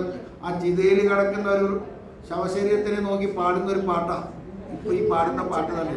നമ്മളൊക്കെ ഇരിക്കുക എപ്പോഴെങ്കിലും സത്സംഗത്തിൽ ഈ പാട്ടൊക്കെ പാടണം. കാരണം ഇപ്പോൾ ജ്ഞാനപ്പാന ശരിക്കും നമ്മളൊന്ന് ചെല്ലിയാൽ മതി. പൂന്താനത്തിൻ്റെ ജ്ഞാനപ്പാന ഒന്ന് ചെല്ലിയാൽ നമ്മളിതൊക്കെ അതിന് മുഴുവൻ കലികാല വർണ്ണനയുണ്ടല്ലോ. ആ കലികാല വർണ്ണനയൊന്ന് പഠിച്ചു കഴിഞ്ഞാൽ നമുക്ക് പക്ഷെ കാര്യമൊന്നുമില്ല, നമ്മളത് ചെല്ലിയിട്ട് പോകും. ഇപ്പോൾ നമ്മൾ സഹസ്രനാമം ചെല്ലും പോലെ അല്ലേ? അടുക്കളയിൽ വെച്ച് സഹസ്രനാമം ചെല്ലിക്കൊണ്ടിരിക്കും. നമ്മളൊക്കെ നാമം ചെല്ലിക്കുന്നത് എങ്ങനെ? നമ്മളെല്ലാം ചെയ്യുന്നുണ്ട്, പക്ഷേ അതൊക്കെ ഒരു വഴിപാടായിട്ട് പോവുക അല്ലേ? നമ്മളിപ്പോൾ വഴിപാട് കഴിക്കുന്ന പോലെ തന്നെയാണ്. അതൊക്കെ വഴിപാടായി. അപ്പോൾ ആ വഴിപാടിൻ്റെ ഒരു വലിയ ചേട്ടേ ഇല്ലേ? അതൊക്കെ വഴിപാടായിട്ട് പോവുക. ഇതൊക്കെ നമ്മൾ കാര്യമായിട്ട് ചിന്തിച്ചു കഴിഞ്ഞാൽ അതാണ് സത്സംഗം. നമുക്ക് തന്നെത്താൻ സത്സംഗം ചെയ്യേ. ഒരു സത്സംഗം എന്ന് പറഞ്ഞാൽ ഇങ്ങനെ ഇതിപ്പോൾ സജ്ജനങ്ങളുടെ സംഘമായി, സത്യത്തെ സംഘമായി. ഇനി നമുക്ക് നമ്മളോട് സംഘം ചെയ്യാം. വെറുതെ ഇരിക്കുന്ന സമയത്ത് നല്ല രസമാവും. നമ്മൾ എന്നെപ്പോലുള്ള ആൾക്കാർക്ക് പാലക്കാട് പെരുന്തൽമണ്ണ 2 മണിക്കൂർ യാത്രയായി. അപ്പോൾ 19 കൊല്ലമായി പാലക്കാട് 2 മണിക്കൂർ യാത്രയായി. അപ്പോൾ നമ്മളൊക്കെ ഇടയ്ക്ക് ഇങ്ങനെ തോന്നും നമ്മൾ ചെയ്ത തെറ്റുകളും നമ്മളെ ചീത്ത പറയാം അല്ലേ? നമുക്ക് നമ്മളെ ചീത്താനും പേടിക്കണ്ടല്ലോ. നമുക്ക് നമ്മളെ ചീത്ത പറയാം, നമ്മൾ ചെയ്ത കർമ്മങ്ങളെ പറ്റിയിട്ടൊന്ന് വിചിന്തനം ചെയ്യാം. അപ്പം തന്നെത്തങ്ങനെ നല്ല നല്ല സത്സംഗം വരും. ചില സമയത്ത് നമുക്കൊരു അനുഭൂതി വരാൻ പറ്റുന്നത് സ്വയം സത്സംഗം ചെയ്യുമ്പോഴാണ്. ഒന്ന് ചെയ്ത് നോക്കൂ. നമ്മളെ ഇടയ്ക്ക് ഇങ്ങനെയുള്ള ഇപ്പോൾ ഏതെങ്കിലും ഒരു സ്തുതികൾ അതൊക്കെ എടുത്തിട്ട് നമ്മളിങ്ങനെ ചെയ്തിട്ട് ഇപ്പോൾ അതിനെ ഓടിക്കഴിഞ്ഞാൽ നമുക്ക് അതിൽ നിന്ന് ചില പുതിയ പുതിയ ആശയങ്ങൾ വരും. നമുക്ക് തന്നെ ഒരു സത്സംഗം കിട്ടും. സത്യം നമ്മുടെ ഉള്ളിലുള്ള സത്യത്തിനെ നമ്മളായിട്ട് സംഘം ചെയ്യുമ്പോൾ നമുക്ക് ചില അറിവുകളും നമുക്ക് തന്നത്തെ വരും. അത് നമ്മൾ അപ്പോൾ എന്താ അറിയോ, ഈ ബോറിങ് പറയാൻ സംഭവം ഉണ്ടാവില്ല. അല്ലെങ്കിൽ വായിക്കുക, അല്ലെങ്കിൽ സത്സംഗം ചെയ്യുക. അതൊരു യാദൃശ്ചികമായിട്ട് അങ്ങനെ വന്നു ചേരേണ്ട ഒരു സംഗതിയാണ്. അപ്പോൾ ഇവിടെ ഇതൊക്കെയാണ് ഇപ്പം മുജുകുന്ദനെ കൊണ്ട് വേദവ്യാസ മഹർഷി പറഞ്ഞിട്ടുണ്ടെങ്കിൽ നിങ്ങൾക്ക് ചെയ്യാൻ വേണ്ടിയിട്ട് പറയണതാ. എല്ലാ ചക്രവർത്തിയാണ് സിംഹാസനം കയറ്റി വെച്ചിരുന്ന ഈ ശരീരം തന്നെയാണ്. എല്ലാ രാജാക്കന്മാരെയും കീഴൊതുക്കി സർവ്വത സ്വതന്ത്രനായ ചക്രവർത്തി പോലും ഇന്ദ്രിയങ്ങൾക്കും വിഷയങ്ങൾക്കും അടിമയാണെന്ന് വന്നാൽ പിന്നെ എന്തൊരു പദവിയാണ് ഈ ലോകത്തിൽ സുഖത്തെ തരുന്നതായിട്ടുള്ളത് എന്നുള്ളത്. പുള്ളി ചക്രവർത്തിയായിട്ട് പോലും പുള്ളിക്ക് ഒരു ശാന്തി കിട്ടിയിട്ടില്ല. അതിനേക്കാൾ സുഖം അപ്പോഴാണ് നമ്മൾ ഈ ആത്മീയതയിലേക്ക് വരും. ഇന്നിപ്പോൾ എല്ലാം നശിച്ചു പോയിട്ട് സന്യാസിയാവുന്ന ആൾക്കാരുണ്ടല്ലേ. നമ്മളിപ്പോൾ എന്തെങ്കിലും ഒരു ഗതി കെട്ട് കഴിഞ്ഞാൽ സന്യാസിയാവും. ഗതി കെട്ട് പോയി സന്യാസിയായ ഗതികെട്ട സന്യാസിയാവും. നമ്മൾ വാസനാബലം വന്ന് വൈരാഗ്യം വന്നിട്ട് വേണം വിഷയങ്ങളിലും ഗാർഹസ്ഥ്യത്തിലും പ്രപഞ്ചത്തിലും ആ വൈരാഗ്യം വന്നിട്ട് സന്യാസം എടുത്തില്ലെങ്കിൽ പിന്നെ ഇടയ്ക്ക് തിരിച്ച് കുറച്ച് കഴിഞ്ഞാൽ പിന്നെ എന്ത് വേണ്ട പറഞ്ഞു പോകും അല്ലേ? അപ്പം അങ്ങനത്തെ സന്യാസമല്ല. നമുക്ക് സന്യാസി ആവണമെങ്കിൽ വൈരാഗ്യം വേണ്ട. ആ വൈരാഗ്യം വന്ന് വിഷയങ്ങളിൽ നിന്നും നമ്മൾ മുക്തനാവണം. നമ്മൾ ഇന്ദ്രിയാസക്തിയിൽ നിന്നും മുക്തനായിട്ട് വന്ന നമ്മളൊക്കെ സ്വാതന്ത്ര്യം പറയും അല്ലേ? സ്വാതന്ത്ര്യം പറയും എന്ത് ചെയ്യാനും എവിടെ പോകാനുള്ള സ്വാതന്ത്ര്യമല്ല, നമ്മുടെ മനസ്സിൽ നിന്നുള്ള സ്വാതന്ത്ര്യമാണ് ഏറ്റവും വലിയ സ്വാതന്ത്ര്യം. നമ്മളൊരു കാര്യം ചെയ്യാൻ പറയുമ്പോൾ അതൊന്ന് ചെയ്യരുത് എന്ന് പറഞ്ഞ് അതിനെ നിർത്താൻ കഴിയുന്നതാണ് സ്വാതന്ത്ര്യം. ആ ഒരു മനസ്സിൽ നിന്നുള്ള സ്വാതന്ത്ര്യമാണ്, അത് കിട്ടാനാണ് സത്സംഗം. നമ്മൾ കിട്ടാൻ ഇത്തിരി ബുദ്ധിമുട്ടാണ്. നമ്മൾ ആത്മസാക്ഷാത്കാരം ബോധം വരുത്താനോ പോകുമ്പോൾ നമ്മളെ ഏറ്റവും തടുത്ത് നിർത്തുന്നത് അതിനെ മായ എന്ന് പറയാം. അപ്പോൾ അതിന്ന് രക്ഷപ്പെടണമെങ്കിൽ നമ്മളെ ഇടയ്ക്കിടയ്ക്ക് ഇതൊക്കെ തന്നെ ചെയ്യാൻ പറ്റുള്ളൂ. അപ്പോൾ ഒരു ചക്രവർത്തി പോലും അടിമ ഏതിന് ഇന്ദ്രിയങ്ങൾക്ക് അടിമയായി കഴിഞ്ഞാൽ പിന്നെ അത് ആർക്ക് ഇത് പറ്റുമെന്നാണ് അദ്ദേഹം പറഞ്ഞത്. ഈ ലോകത്തിൽ സുഖത്തെ തരുന്നതായിട്ടുള്ളത് വെറും ഇങ്ങനെയൊക്കെ ആണെങ്കിലും ഈ വക തെറ്റിദ്ധാരണകളിൽ നിന്നും വ്യാമോഹങ്ങളിൽ നിന്നും ഒരാൾക്ക് നിവർത്തിക്കാനാവണമെങ്കിൽ അവിടുത്തെ പാദഭക്തരുടെ സജ്ജനങ്ങളുടെ ചേർച്ചയുണ്ടാവുക, സത്സംഗം തന്നെ വേണം. ലാസ്റ്റ് അവിടേക്ക് എത്താണ്. ഇതിന് ഒരേ ഒരു മാർഗം മുചുകുന്ദനെ കൊണ്ട് വേദവ്യാസ മഹർഷി പറയാണ്. ഇതിന്നൊക്കെ രക്ഷ കിട്ടാനുള്ള ഒന്നുകൊണ്ട് എന്താ? അവിടുത്തെ പാദഭക്തരുടെ ഭക്തി, അവിടുത്തെ ഭക്തന്മാരുടെ സജ്ജനങ്ങളുടെ ചേർച്ച ഉണ്ടായി അവരായിട്ടുള്ള സത്സംഗം തന്നെ വേണമെന്ന്. സജ്ജനങ്ങളായിട്ടുള്ള സംഘം, അതാണ് ഇതിനുള്ള പറഞ്ഞത്. ഇനി അവസാനം പറഞ്ഞല്ലോ എന്താ നിനക്ക് വരം വേണ്ട ചോദിച്ചപ്പോൾ അതിനുള്ള മറുപടി മുചുകുന്ദൻ്റെ പറയാണ്. എന്താ വരം വേണ്ടത്? സജ്ജനങ്ങളുടെ സമ്പർക്കം കൊണ്ടും ഇപ്പോൾ അങ്ങയുടെ ദർശന നിമിത്തവും വിഷയവിരക്തിയും അവിടുത്തെ പാദഭക്തിയും ഉണ്ടാവും. ഭാഗ്യം കൊണ്ട് ഇവൻ്റെ രാജൈശ്വര്യത്തെ അവിടുന്ന് തട്ടിത്തെറിപ്പിച്ചു. നമുക്കിപ്പോൾ ചോദിക്കാം എന്താ വരം വേണ്ടതെന്ന് ചോദിക്കുമ്പോൾ മുചുകുന്ദൻ്റെ മാനസികാവസ്ഥ പറയുന്നു അല്ലേ? പണ്ട് ഇവൻ്റെ രാജൈശ്വര്യം അവിടെ തട്ടിപ്പറിക്കും. പണ്ട് മഹാബലി ചരിത്രത്തിൽ ഇതുണ്ട് അല്ലേ? കാരണം ആ മഹാബലിനെ വരുണവാസം കൊണ്ട് കെട്ടിയിട്ടപ്പോൾ ബ്രഹ്മാവും ഒക്കെ വന്നിട്ട് പറഞ്ഞു, ഭഗവാനെ എന്താ ചെയ്ത അദ്ദേഹത്തെ അങ്ങേപ്പോലും ആ മഹാബലി തന്നെപ്പോലും സമർപ്പിച്ച മഹാബലിനെ എന്തുകൊണ്ട് വരുണവാസം കൊണ്ട് കെട്ടിയിട്ടു എന്ന് പറഞ്ഞിട്ടല്ലേ? അപ്പോൾ അദ്ദേഹം ഭഗവാന്റെ ഒരു വാക്കുണ്ട്, ഞാൻ ഒരാളെ അനുഗ്രഹിക്കണമെങ്കിൽ അയാളുടെ അഹങ്കാരത്തെയും അയാളെ ഉണ്ടാക്കി വെച്ച സകല സമ്പത്തും ഞാൻ ആദ്യം അപകരിക്കും. ആ വ്യക്തിയുടെ കാരണം നമ്മുടെ സമ്പത്ത് എന്ന് പറഞ്ഞാൽ ഇപ്പോൾ എൻ്റെ ചക്രവർത്തി എന്ന് പറഞ്ഞാൽ 3 മണ്ണ്. ഇപ്പോൾ കളിയാക്കിയല്ലേ, നീ എന്താ ഈ 3 അടി മണ്ണ് ചോദിക്കണേ? നമുക്ക് എന്ത് വേണോ അതിനും ചോദിച്ചൂടെ? രാജ്യം വേണോ, എത്ര വീട് വേണോ, അതൊക്കെ തരാം. ഈ 3 അടി നീ ചെറിയ കാലോട്ട് 3 അടി മണ്ണ്. അപ്പോൾ ആ ഒരു ചെറിയ അഹങ്കാരം, അതുകൊണ്ടാണ് ആ വർണ്ണവാസം കൊണ്ട് കെട്ടിയത്. പറയണം മുഴുവൻ ഉണ്ടെങ്കിലും എല്ലാ ഐശ്വര്യത്തെയും ഞാൻ ഒരാളെ അനുഗ്രഹിക്കണമെങ്കിൽ ആദ്യം എല്ലാം ഞാൻ വലിച്ചെടുക്കുന്നു അവിടെ പറഞ്ഞിട്ടുണ്ട് അല്ലേ? അപ്പോൾ ഇവിടെ ഇപ്പോൾ അതേ മുചുകുന്ദൻ പറയാണ്, എൻ്റെ എല്ലാം പോയി കഴിഞ്ഞു, നീ അങ്ങ് തെറ്റിത് എന്നുള്ളത് തന്നെ വലിയ അനുഗ്രഹമായി. സുഹൃതം ചെയ്യുന്നില്ലെങ്കിലും ദുരിതം ചെയ്യാനുള്ള അവസരം നഷ്ടപ്പെട്ടു. അതുകൊണ്ടെങ്കിലും പറയണം, ഇനി അവിടുത്തെ പാദസേവനം ഒഴിച്ച് മറ്റൊന്നിനും ആഗ്രഹിക്കുന്നില്ല, തോന്നരുത്. നോക്കൂ, അനുഗ്രഹം കിട്ടിക്കഴിഞ്ഞാൽ നമ്മളൊക്കെ ചോദിച്ചു കഴിഞ്ഞാൽ എന്തായിരിക്കും നമ്മുടെയൊക്കെ അവസ്ഥ അല്ലേ? ഇപ്പോൾ കുന്തിയോട് ചോദിച്ചു എന്താ അമ്മയെ അനുഗ്രഹം വേണ്ട ചോദിച്ചപ്പോൾ എന്താ കുന്തി ചോദിച്ചു അല്ലേ? എനിക്ക് ആദ്യം പറയുമ്പോൾ ഭഗവാനെ എനിക്ക് എപ്പോഴും ദുഃഖം തന്നോളൂ പറയും അല്ലേ? ദുഃഖം എന്തിനാ? ദുഃഖം വരുമ്പോഴാണ്, ഇപ്പോൾ നമ്മൾ ആലോചിച്ചത് ദുഃഖം വരുമ്പോഴാണ് നമ്മൾ ക്ഷേത്രത്തിലും വഴിപാട് പോകാം. ദുഃഖം വരുമ്പോഴാണ് ആത്മീയതയിലേക്ക് വരുന്നത്. അപ്പോൾ ദുഃഖം വരുമ്പോഴാണ് ഞാൻ നിന്നെ വിളിക്കുക, അപ്പോൾ നീ എൻ്റെ അടുത്തേക്ക് ഓടി വരും. അപ്പോൾ എനിക്ക് നിന്നെ കാണണമെങ്കിൽ എനിക്ക് എപ്പോഴും ദുഃഖം വരും. ആ കുന്തിദേവിയുടെ പ്രാർത്ഥന നോക്കിയപ്പോൾ പിന്നെ പറയാണ്, എനിക്ക് ഈ മമതാ ബന്ധത്തിൽ നിന്ന് എൻ്റെ മനസ്സിനെ മുറിച്ചു കളയണം.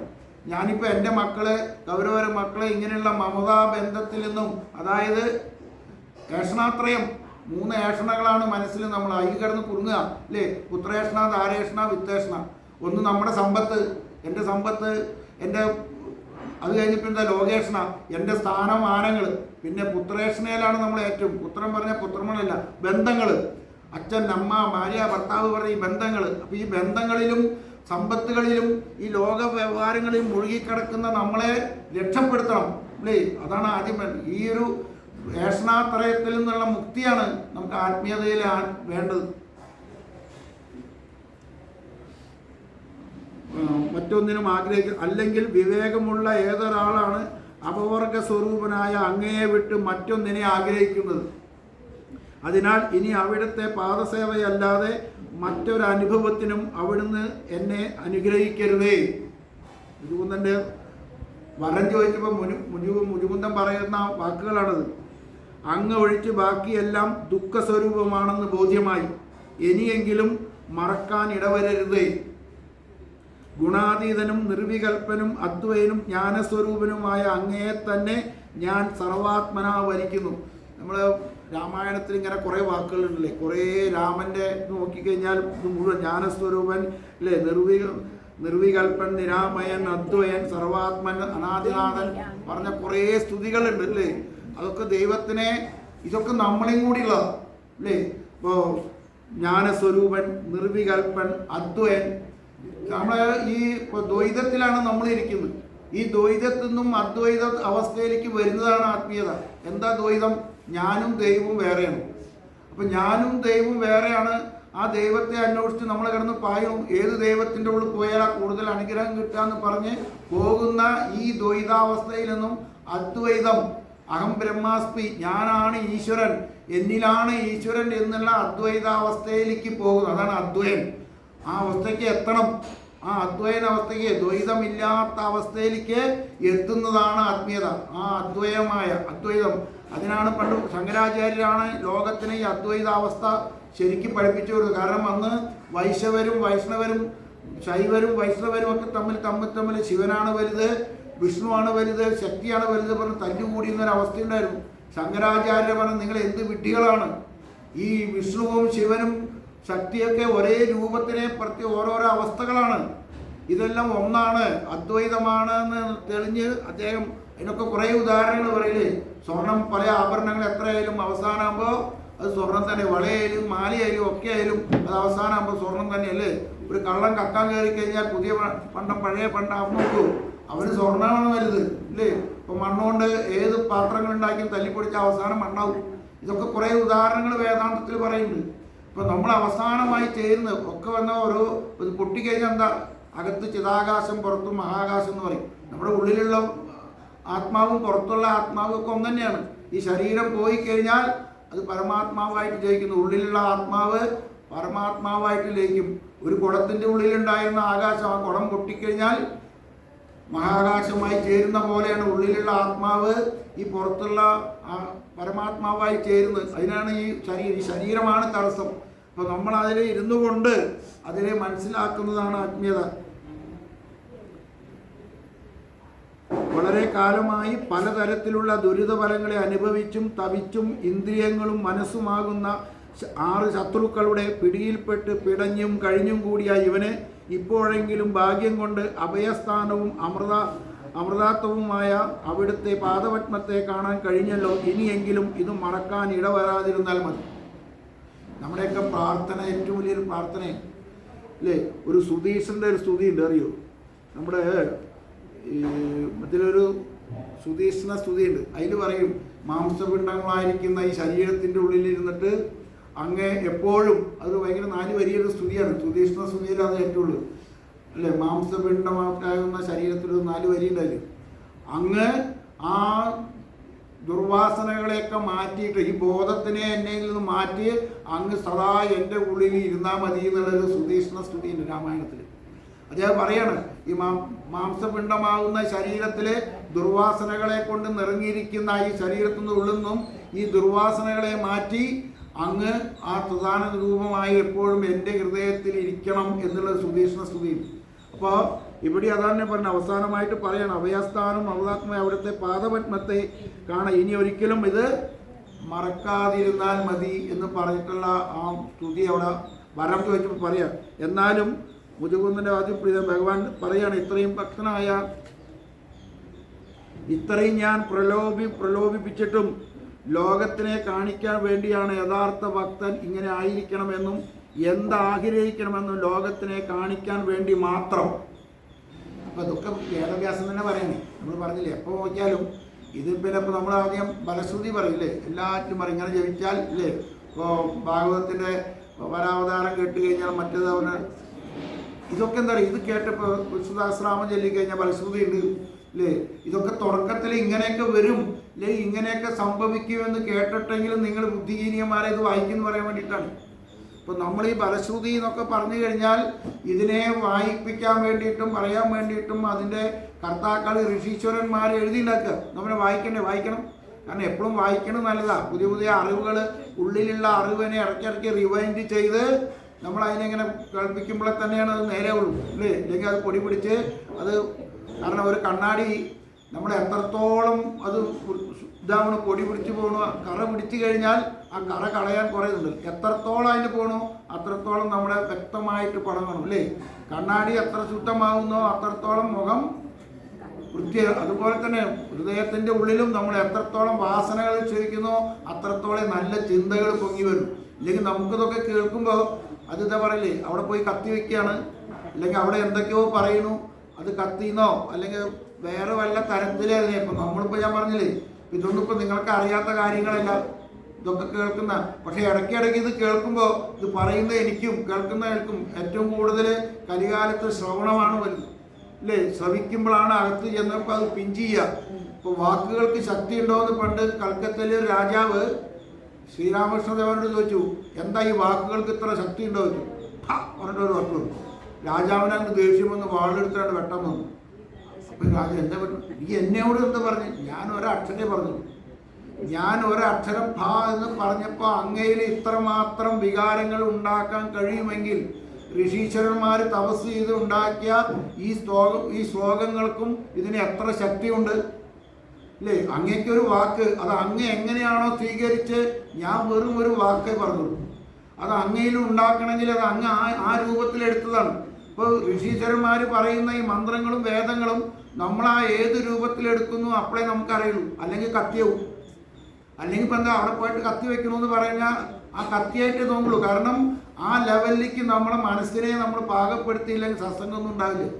ഒരു സമയം പോക്ക്. അല്ലെങ്കിൽ എന്താ പറയില്ലേ, ചിലർ പറയാം അതെ വേറെ പണിയില്ലാത്ത ആൾക്കാർക്ക് പോയി ഇരിക്കാനുള്ളതാണ്. അവിടെ കുറേ ആൾക്കാർ വേറെ പണിയൊന്നുമില്ലല്ലോ. കാരണം ചില ആൾക്കാരെ നമ്മൾ വർത്തമാനം പറയുമ്പോൾ ഇങ്ങനെയുള്ള വർത്തമാനം, ഒരു പണിയില്ലാത്തവർ അവിടെ പോയിരിക്കും. എന്നിട്ട് ഈ പറയുന്ന ആൾക്കാർ ഒരു പണിയില്ല, വെറുതെ ഇരുന്നിട്ട് നാട്ടുകാരെ കുറ്റം പറയലും രാഷ്ട്രീയം പറയില്ല. അതാ രസം. അവർ പറയുന്നതിന് എന്തെങ്കിലും ഒരു വഴിയിൽ ഒരർത്ഥമില്ല. അപ്പോൾ ഇതൊക്കെ എന്താ അറിയോ, കലികാലത്ത് ഞാൻ പറഞ്ഞില്ലേ, പരീക്ഷത്തിന് ഒരു സെക്കൻഡ് കൊണ്ട് തോന്നിയ കാര്യം നമ്മളൊക്കെ ദിവസം ചെയ്തുകൊണ്ടിരിക്കുക. നമ്മൾ ചെയ്യുന്ന പ്രവൃത്തികളെ ഒന്നും നമ്മൾ വിചാരം ചെയ്യാച്ചാൽ എത്ര കാര്യമായിട്ടുള്ളതുണ്ട്, അല്ലെങ്കിൽ എത്ര കാര്യമില്ല. നമ്മളൊരു ചിന്തനം ചെയ്താൽ മതി, നമ്മൾ ഒരു കാര്യം നന്നായി ചെയ്തിട്ടുണ്ടാവില്ല. ആവശ്യമില്ലാതെ ചിന്തിക്കുക, ആവശ്യമില്ലാതെ പ്രവർത്തിക്കുക. അതുകൊണ്ട് നമുക്കും ലോകത്തിന് ഒരു ഗുണമില്ലാത്ത കാര്യങ്ങളാവും അല്ലേ. അപ്പോൾ ഇടയ്ക്കൊക്കെ നമുക്ക് ഗുണം കിട്ടാൻ നമ്മുടെ ഉള്ളിലുണ്ടാകുന്ന ഓർമ്മകളെ ഓർമ്മിപ്പിക്കാൻ വേണ്ടിയിട്ടാണ് സത്സംഗം. ഇടയ്ക്കൊക്കെ പറയുമ്പോൾ നമുക്ക് തന്നെ അറിയില്ലേ, ഇതൊക്കെ കേൾക്കാത്ത കാര്യമൊന്നുമല്ലല്ലോ അല്ലേ. എത്ര സപ്താഹം കേട്ടതാ, ഇതൊക്കെ കേട്ടതാ. പക്ഷെ അതിനെ ഒന്നും കൂടി നമ്മൾ ഓർമ്മിപ്പിക്കണമെന്ന് മാത്രം. എന്നിട്ട് പറയാണ് ഇങ്ങനെയുള്ള ഭഗവാൻ മുജുകുന്ദനെ അനുഗ്രഹിക്കുന്നു. നിന്റെ മനസ്സിൽ എന്നിലുള്ള ഭക്തി നിൽക്കട്ടെ. പണ്ട് നായാട്ടുമൂലം ചെയ്ത, ഞാനതിൽ പ്രധാനപ്പെട്ടൊരു, പണ്ട് നായാട്ടുമൂലം ചെയ്ത ശരീര പ്രാരാബ്ദം തീരാനായി ബദരിയാശ്രമത്തിൽ പോയി തപസ് ചെയ്ത് അടുത്ത ഒരു ജന്മം ബ്രാഹ്മണനായി ജനിച്ച് ജ്ഞാനം സമ്പാദിച്ച് വാസനാക്ഷയം വന്ന് നീ എന്നിൽ ലയിക്കും. ഇതാണ് നമുക്ക് പ്രധാനം. മുജുകുന്ദൻ ദേവലോകത്ത് പോയി യുഗങ്ങൾ താമസിച്ച് തിരിച്ചു വന്ന് ഉറങ്ങി ഭഗവാൻ പ്രത്യക്ഷമായി വരം ചോദിച്ചപ്പോൾ ഭഗവാൻ ആ മനസ്സിലുള്ള ആഗ്രഹങ്ങളാണ് അല്ലേ. ഒരു ആഗ്രഹങ്ങളും ഇല്ല. അല്ലെങ്കിൽ ചോദിക്കാൻ എനിക്ക് രാജാവാകണം എന്തായാലും പറയാം, ഒന്നുമില്ല. അപ്പോഴാ പറഞ്ഞ് ഇപ്പോഴും ആ ബദരിയാശ്രമത്തിലെ ആ ഉള്ളിൽ ആ നാരായണൻ, അതിൻ്റെ അപ്പുറത്ത് മുജുകുന്ദുണ്ട്, ഉദ്ധവരുണ്ട്. അതിനകത്ത് ഇവർക്ക് വേണ്ടിയിട്ട് ഓരോ സ്ഥാനങ്ങളുണ്ട്. ഉദ്ധവർ, മുജുകുന്ദൻ, നാരദൻ ഇതൊക്കെ ബദരിയാശ്രമത്തിന് ശ്രീകോലിൻ്റെ ഉള്ളിലുണ്ട്. അവിടെ നാരായണൻ, അത് അതിൻ്റെ അപ്പുറത്തന്നെ ഉദ്ധവർ. അതിന് നമ്മൾ അവിടെ പറയും അപ്പുറത്തിരിക്കുന്ന മുജുകുന്ദനാണ്, ഇപ്പുറത്തുള്ള ഉദ്ധവരാണ്. ഇതൊക്കെ നമുക്ക് മനസ്സിലാക്കാൻ വേണ്ടിയിട്ടാണ്. പണ്ട് ആ അയോധ്യ പറഞ്ഞ കൂട്ടത്തിൽ അവരൊക്കെ പോയി. ഇനി അവരുടെ തത്വങ്ങളെ നമ്മൾ മനസ്സിലാക്കി മാനസികമായിട്ട് നമ്മൾ പവിത്രീകരിച്ച് സംസ്കരിച്ചിട്ടില്ലെങ്കിൽ അതിനൊരു പ്രചോദനമാണ്. ഇപ്പം നമ്മൾ ഈ ചാർധാമൊക്കെ പോകുന്നുണ്ട്, ബദരിയിലും അവിടെ ഇവിടെയൊക്കെ പോകുന്നത്. ഇപ്പോൾ ഹിമാലയത്തിലൊക്കെ പോയി കഴിഞ്ഞാൽ നമുക്കൊരു ഇപ്പോൾ ഗംഗാനദിയിൽ കുറേ കാലം ചിലർ പറയും ഭ്രാന്തല്ലേ, എന്താ ഇപ്പം ഭാരതപ്പുഴയും ഗംഗാനദിയും തമ്മിൽ വ്യത്യാസം? നമ്മുടെ മനസ്സാണ്. പണ്ട് ഗംഗാനദി നോക്കുമ്പോൾ പാർവതി ശിവനോട് ചോദിച്ചു എന്താ അതിൻ്റെ പ്രാധാന്യം, എല്ലാവരും മുങ്ങുന്നുണ്ടല്ലോ, ഇതിലെന്താ? മുങ്ങുമ്പോൾ അവരെ മനസ്സിൽ നോക്കാൻ പറഞ്ഞത്. നിങ്ങൾ ഗംഗയിൽ മുങ്ങുമ്പോൾ ഓരോരുത്തരെ മനസ്സിൽ നോക്കുക, തണുത്തിട്ട് വയ്യ, അല്ലെങ്കിൽ പല തരത്തിലവിടെ മുങ്ങുക. പക്ഷേ ഞാൻ ഒരു വർഷം പോയപ്പോൾ ആദ്യത്തെ പ്രാവശ്യം 2013 ഉദിച്ചേതൻ്റെ കൂടെ പോയി. അന്ന് മുതൽ 12, 13 വരെ തുടർച്ചയായിട്ട് പോയിരുന്നു. കാരണം അവിടെ മുങ്ങുമ്പോൾ ആ ഉദിച്ചേതിൽ പറഞ്ഞു രവീന്ദ്രൻജി ഇവിടെ വന്നിരിക്കാൻ പറഞ്ഞു. അപ്പം എല്ലാവരും ആ ഇവിടെ ഹരിദ്വാർ മറ്റേ ഇവിടെ പോയി കഴിഞ്ഞാൽ അവിടെ മുഴുവൻ ഗംഗയുടെ തീരത്ത മാർക്കറ്റ്, ഭയങ്കര മാർക്കറ്റാണ്. അത് ആ മാർക്കറ്റിൽ നമ്മൾ പോയി ആ മാർക്കറ്റ് മുഴുവൻ എല്ലാവരും മാർക്കറ്റിലാണ്. 10-200 പേരുണ്ട്. അപ്പോൾ പുള്ളി ആ ഗംഗയുടെ അടുത്ത് ഇങ്ങനെ പോയിരിക്കുക. അപ്പം എന്നോട് പോയിട്ട് വരുമ്പോഴായിരുന്നു അവിടെ വന്ന് ഇരുന്നിട്ട് ആ ഗംഗയിലേക്ക് ഇങ്ങനെ നോക്കാൻ പറഞ്ഞു. എന്നിട്ട് ഈ ഗംഗയുടെ ചരിത്രം ചിന്തിക്കാൻ പറഞ്ഞു. ഗംഗ ആരാണ്, എന്താണ് ഗംഗയുടെ ഉത്ഭവം, ആ ചരിത്രത്തിലൊന്നും ആലോചിക്കാൻ പറഞ്ഞു. അപ്പോൾ അവിടെ ഇരുന്നപ്പോഴാണ് അതിനോടൊരു ആകർഷണം തോന്നി. അപ്പോൾ അദ്ദേഹം പറഞ്ഞു കുറേ നേരം, പിന്നെ ഒന്നും മിണ്ടിയില്ല. കുറേ നേരം 1.25 മണിക്കൂർ നേരം ആ ഗംഗയിൽ നോക്കിയിരുന്നപ്പോൾ അത് പറയാൻ പറ്റാത്ത, എന്തെന്ന് നമുക്ക് പറയാൻ പറ്റില്ല, സുഖം എന്താ പറയാൻ പറ്റാത്തത് കൊണ്ടാണ്. അപ്പം അതിൻ്റെ സുഖം എന്താ വെച്ചാൽ ഒരു പ്രത്യേകത. അപ്പോൾ എല്ലാ കൊല്ലും നമ്മളെ ഒരു ഒരു ഒരു ഒരു ഒരു ഇതായിരുന്നു. അപ്പോൾ നമ്മൾ ആ ഒരു ചിന്ത, അപ്പം ഗംഗയിൽ കുളിക്കുമ്പോൾ പാപനാശനം അല്ലേ. അപ്പോൾ ഗംഗ പറഞ്ഞ എല്ലാ പാപങ്ങളും നശിക്കാനാണ് പറഞ്ഞപ്പോൾ ഗംഗ പറഞ്ഞത് ഞാൻ ഈ പാപമൊക്കെ എങ്ങനെയാണ് താങ്ങുക, എൻ്റെ ഈ നദി മുഴുവൻ ഞാൻ പാപിയാവില്ലേ പറഞ്ഞപ്പോൾ അത്ര എത്രയോ 1000 ഒന്ന് പറയും. അത്ര പാപികൾക്ക് ഒരു സുഹൃത്തി വന്ന് മുങ്ങിയാൽ ഈ പാപമൊക്കെ പോകും. പേടിക്കണ്ട പറഞ്ഞത് ഗംഗയോട് പറഞ്ഞത് പേടിക്കണ്ട. എത്രയോ 1000 10,000 പറഞ്ഞു, അതിന് കണക്കുണ്ട്. ഇത്ര പാപികൾ മുങ്ങിയ പാപം മുഴുവൻ ഒരു സുഹൃതി മുങ്ങിയാൽ പോവും. അപ്പോൾ ഇവിടെ എത്രയോ സുഹൃതികൾ ഇപ്പോൾ കുംഭമേളയ്ക്ക് എത്രയോ ലക്ഷക്കണക്കിന് സന്യാസിമാരാണ് അവിടെ നിന്ന് വന്നിട്ട് മുങ്ങിയത് അല്ലേ. എത്രയോ 10, 40, 60 ലക്ഷം ആൾക്കാർ മുങ്ങിയപ്പോൾ എത്രയോ 1.5-2 ലക്ഷം നാഗസന്യാസിമാരെ കുളിച്ചിട്ടുള്ളൂ. അപ്പോൾ അന്ന് പറഞ്ഞിട്ട് ഇത്രയും പാപങ്ങൾ ഉള്ളത് ഒരു സുഹൃതി മുങ്ങിപ്പോവും. അപ്പോൾ അതാണ് ഗംഗയുടെ അവസ്ഥ. അപ്പോൾ നമ്മൾ അങ്ങനെയുള്ള 5 കാര്യങ്ങളാണ് പറയല്ലേ. ഭാഗവതം വായിക്കണം, ഗീത പഠിക്കണം, ഭാരതം കേൾക്കണം, ഗംഗയെ കുളിക്കണം, ഹിമാലയം കാണണം. ജീവിതത്തിന് മനുഷ്യൻ്റെ ഒരു അവസ്ഥയുള്ള സമയത്ത് അത് 5 കാര്യങ്ങൾ ഒരു മനുഷ്യായുസ്സിൽ ഉണ്ടാവുന്നതാണ്. അപ്പോൾ ഈ ഹിമാലയം കാണണം എന്ന് പറയുന്നത് നമ്മൾ ആ ബദരിയിൽ പോകുമ്പോൾ ഹിമാലയത്തിൻ്റെ മുകളിൽ കൂടെ, ഹിമാലയം പറഞ്ഞാൽ ശിവൻ്റെ ജഡ എന്നാണ് പറയുന്നത്. ഹിമാലയത്തിൻ്റെ അത് എപ്പോഴാണ് ആ ജഡ ഇളകുമ്പോൾ അവിടെ എപ്പോൾ വേണമെങ്കിൽ ലാൻഡ് സ്ലൈഡ് ഉണ്ടാവും. നമ്മൾ ആദ്യമായിട്ട് പോകുമ്പോഴല്ലേ മണ്ണ് വീണിട്ട് ഓർമ്മയുണ്ടോ? ഹോട്ടലിൽ കയറി രാത്രി ഞങ്ങൾ പോകുമ്പോൾ കല്ലോട് വീഴാൻ തുടങ്ങി. എന്നിട്ട് അപ്പം തന്നെ അടുത്ത ഒരു ഹോട്ടലിൽ പോയി താമസിക്കേണ്ടി വന്നു. അവിടെ എപ്പോഴാണ് ഉണ്ടാവുക അറിയില്ല. നമ്മൾ അങ്ങോട്ട് പോകുമ്പോൾ ഇങ്ങോട്ട് പോകാണ്ട് വഴിയിൽ കൊടുക്കും, അപ്പുറത്തും റോഡ് പോകും, ഇപ്പുറത്തും റോഡ് പോകും. അവിടെ ഒരു വല്ലാത്ത അവസ്ഥയാണ്. അതായത് ശിവൻ്റെ ജഡ പോലെ എന്നാണ് പറയുക ഹിമാലയം. അപ്പോൾ അങ്ങനെയുള്ള ആ ഹിമാലയത്തെ കണ്ടു കഴിഞ്ഞാൽ നമ്മുടെ ഉള്ളിലുണ്ടാകുന്ന ഒരു വൈബ്രേഷൻ, ഇപ്പോൾ ചില അമ്പലത്തിൽ നല്ല ഇതുണ്ടാവും അല്ലേ, അതുപോലെ ഹിമാലയത്തിൽ പോയിട്ട് അത് കാണുമ്പോൾ ആ ഗംഗയിൽ കുളിക്കുമ്പോൾ ആ മാനസികമായിട്ട് നമ്മൾ എങ്ങനെയാണ് അതിനെ സ്വീകരിക്കുന്നത് അതുപോലെ ഇരിക്കേണ്ടി വരും. മനസ്സിലായോ? അപ്പോൾ അതാണ് നമ്മളിപ്പോൾ അത് മുജുകുന്ദരോട് പറയാണ് അങ്ങ് നായാട്ടുകളെ, കാരണം രാജാവുമ്പോൾ നായാട്ടുകൾ കുറേ മൃഗങ്ങളെ കൊന്നിട്ടുണ്ട്. അപ്പോൾ ആ പാപം തീരാൻ വേണ്ടി അവിടെ പോയിട്ട് തപസ് ചെയ്ത് ഇനി അടുത്ത ജന്മം ഒരു ബ്രാഹ്മണനായിട്ട് ജനിച്ച് ജ്ഞാനം വന്ന് എന്നാലേ അങ്ങേക്ക് ആ ശരീരം ഉപേക്ഷിച്ചാലേ എന്നെ ജയിക്കും. അപ്പോൾ നമ്മുടെയൊക്കെ അവസ്ഥ നോക്കിയോ അല്ലേ. നമ്മുടെ ഒരു ഋഷഭദേവൻ്റെ ഒരു ഭരതൻ്റെ കഥയുണ്ട് അല്ലേ. ഋഷഭദേവൻ്റെ മകൻ ഭരതൻ രാജാവായിട്ട് അവസാനം എല്ലാം ഉപേക്ഷിച്ച് കാട്ടിൽ പോയി ഇരുന്ന തപസ് ചെയ്തിട്ട് ഒരറ്റം എത്തുമ്പോഴേ ഒരു മാൻകുട്ടി, ആ മാൻകുട്ടിയുടെ പിന്നാലെ പോയി ആ മാൻകുട്ടിയെ വിചാരിച്ച് മരിച്ച് മാൻകുട്ടിയായിട്ട് ജനിച്ചിട്ടുണ്ട്. എന്നിട്ട് ആ മാൻകുട്ടിയായിട്ട് ജനിച്ച ആ മാനിൻ്റെ ജന്മം കഴിഞ്ഞ് പിന്നെ ജഡഭരതനായിട്ട് വന്നു അല്ലേ. പിന്നീട് ജഡഭരതനായിട്ടാണ് ആ ശരീരം ഉപേക്ഷിച്ചത്. പക്ഷെ ആ മാനിൻ്റെ ആകുമ്പോൾ അദ്ദേഹം പണ്ടത്തെ ഓർമ്മയിലായിരുന്നു, ആ ആശ്രമം വിട്ട് പോയതേ ഇല്ല. അപ്പം ഇനി ഞാൻ വേറെ ദിക്കിൽ പോയില്ല എന്ന് പറഞ്ഞു. പിന്നീടാണ് ജഡഭരതനായിട്ട് ജനിച്ച് മിണ്ടാതെ അവസാനം രഘുഗുണൻ്റെ അടുത്ത് പോയിട്ടാണ് വായ തുറന്നത് അല്ലേ. ആ ജഡഭരതൻ ചെറുഗുണ സംവാദം. അപ്പം നമ്മൾ പറയാണ് നായാട്ട് ചെയ്ത മൃഗങ്ങളുടെ പാപം തീരാൻ തപസ് ചെയ്ത് അടുത്തൊരു ജന്മം ബ്രാഹ്മണനായിട്ട് ജനിച്ച് ജ്ഞാനം വന്ന് വാസനാക്ഷയം വന്ന് എന്നിൽ ലയിക്കുന്നു പറയാ. ഇതൊക്കെ നമുക്ക് പറയേണ്ട കാര്യങ്ങളാണ്. അപ്പം നമുക്ക് ഈ ജന്മം കിട്ടിയിട്ട് സത്സംഗം ചെയ്ത് നമ്മുടെ ഉള്ളിലത്തെ വാസനകളെ നമ്മൾ തിരിച്ചറിഞ്ഞ് അതിന് വേണ്ട എന്താ പ്രായശ്ചിത്തം ഒന്നുമില്ല. നമ്മൾ ആ അദ്വൈതാവസ്ഥയിൽ ഇരിക്കുക. നമ്മളാണ് പറയാൻ ബുദ്ധിമുട്ടാണ്, പറയാനും എളുപ്പം കേൾക്കാനും എളുപ്പം. പക്ഷേ ഒരാഗ്രഹം ഉള്ളിൽ ഉണ്ടാവുന്നത് തന്നെ ഏറ്റവും നല്ലതാണ്. എനിക്കിങ്ങനെ ആവണം എന്നുള്ളൊരാഗ്രഹം ആദ്യം വേണം അല്ലേ? ഇച്ഛാശക്തി, ജ്ഞാനശക്തി, ക്രിയാശക്തി. ആദ്യം വേണ്ടത് ഇച്ഛാശക്തിയാണ്. പിന്നെ അത് എങ്ങനെ ഉണ്ടാവണം പറഞ്ഞാൽ ഒരു ജ്ഞാനം വേണം അല്ലേ? ആ ജ്ഞാനം ഉണ്ടായാലാണ് പിന്നെ നമുക്ക് ക്രിയാശക്തിക്ക് പോകാൻ പറ്റും. ആദ്യം വേണ്ടത് ഇച്ഛാശക്തിയാണ്. അപ്പോൾ നമ്മുടെ ഉള്ളിൽ നമുക്കൊരു ബോധം വേണം അല്ലേ? സിദ്ധാർത്ഥ രാജകുമാരൻ പുറത്തു പോയപ്പോഴാണ് ആ ബോധം വന്ന് ബുദ്ധനായി. അപ്പോൾ നമുക്ക് ആ ബോധം, ആത്മദർശനം, ആത്മവിദ്യ, ബോധം അത് ഉദിക്കണമെങ്കിൽ ഇടയ്ക്കിടയ്ക്ക്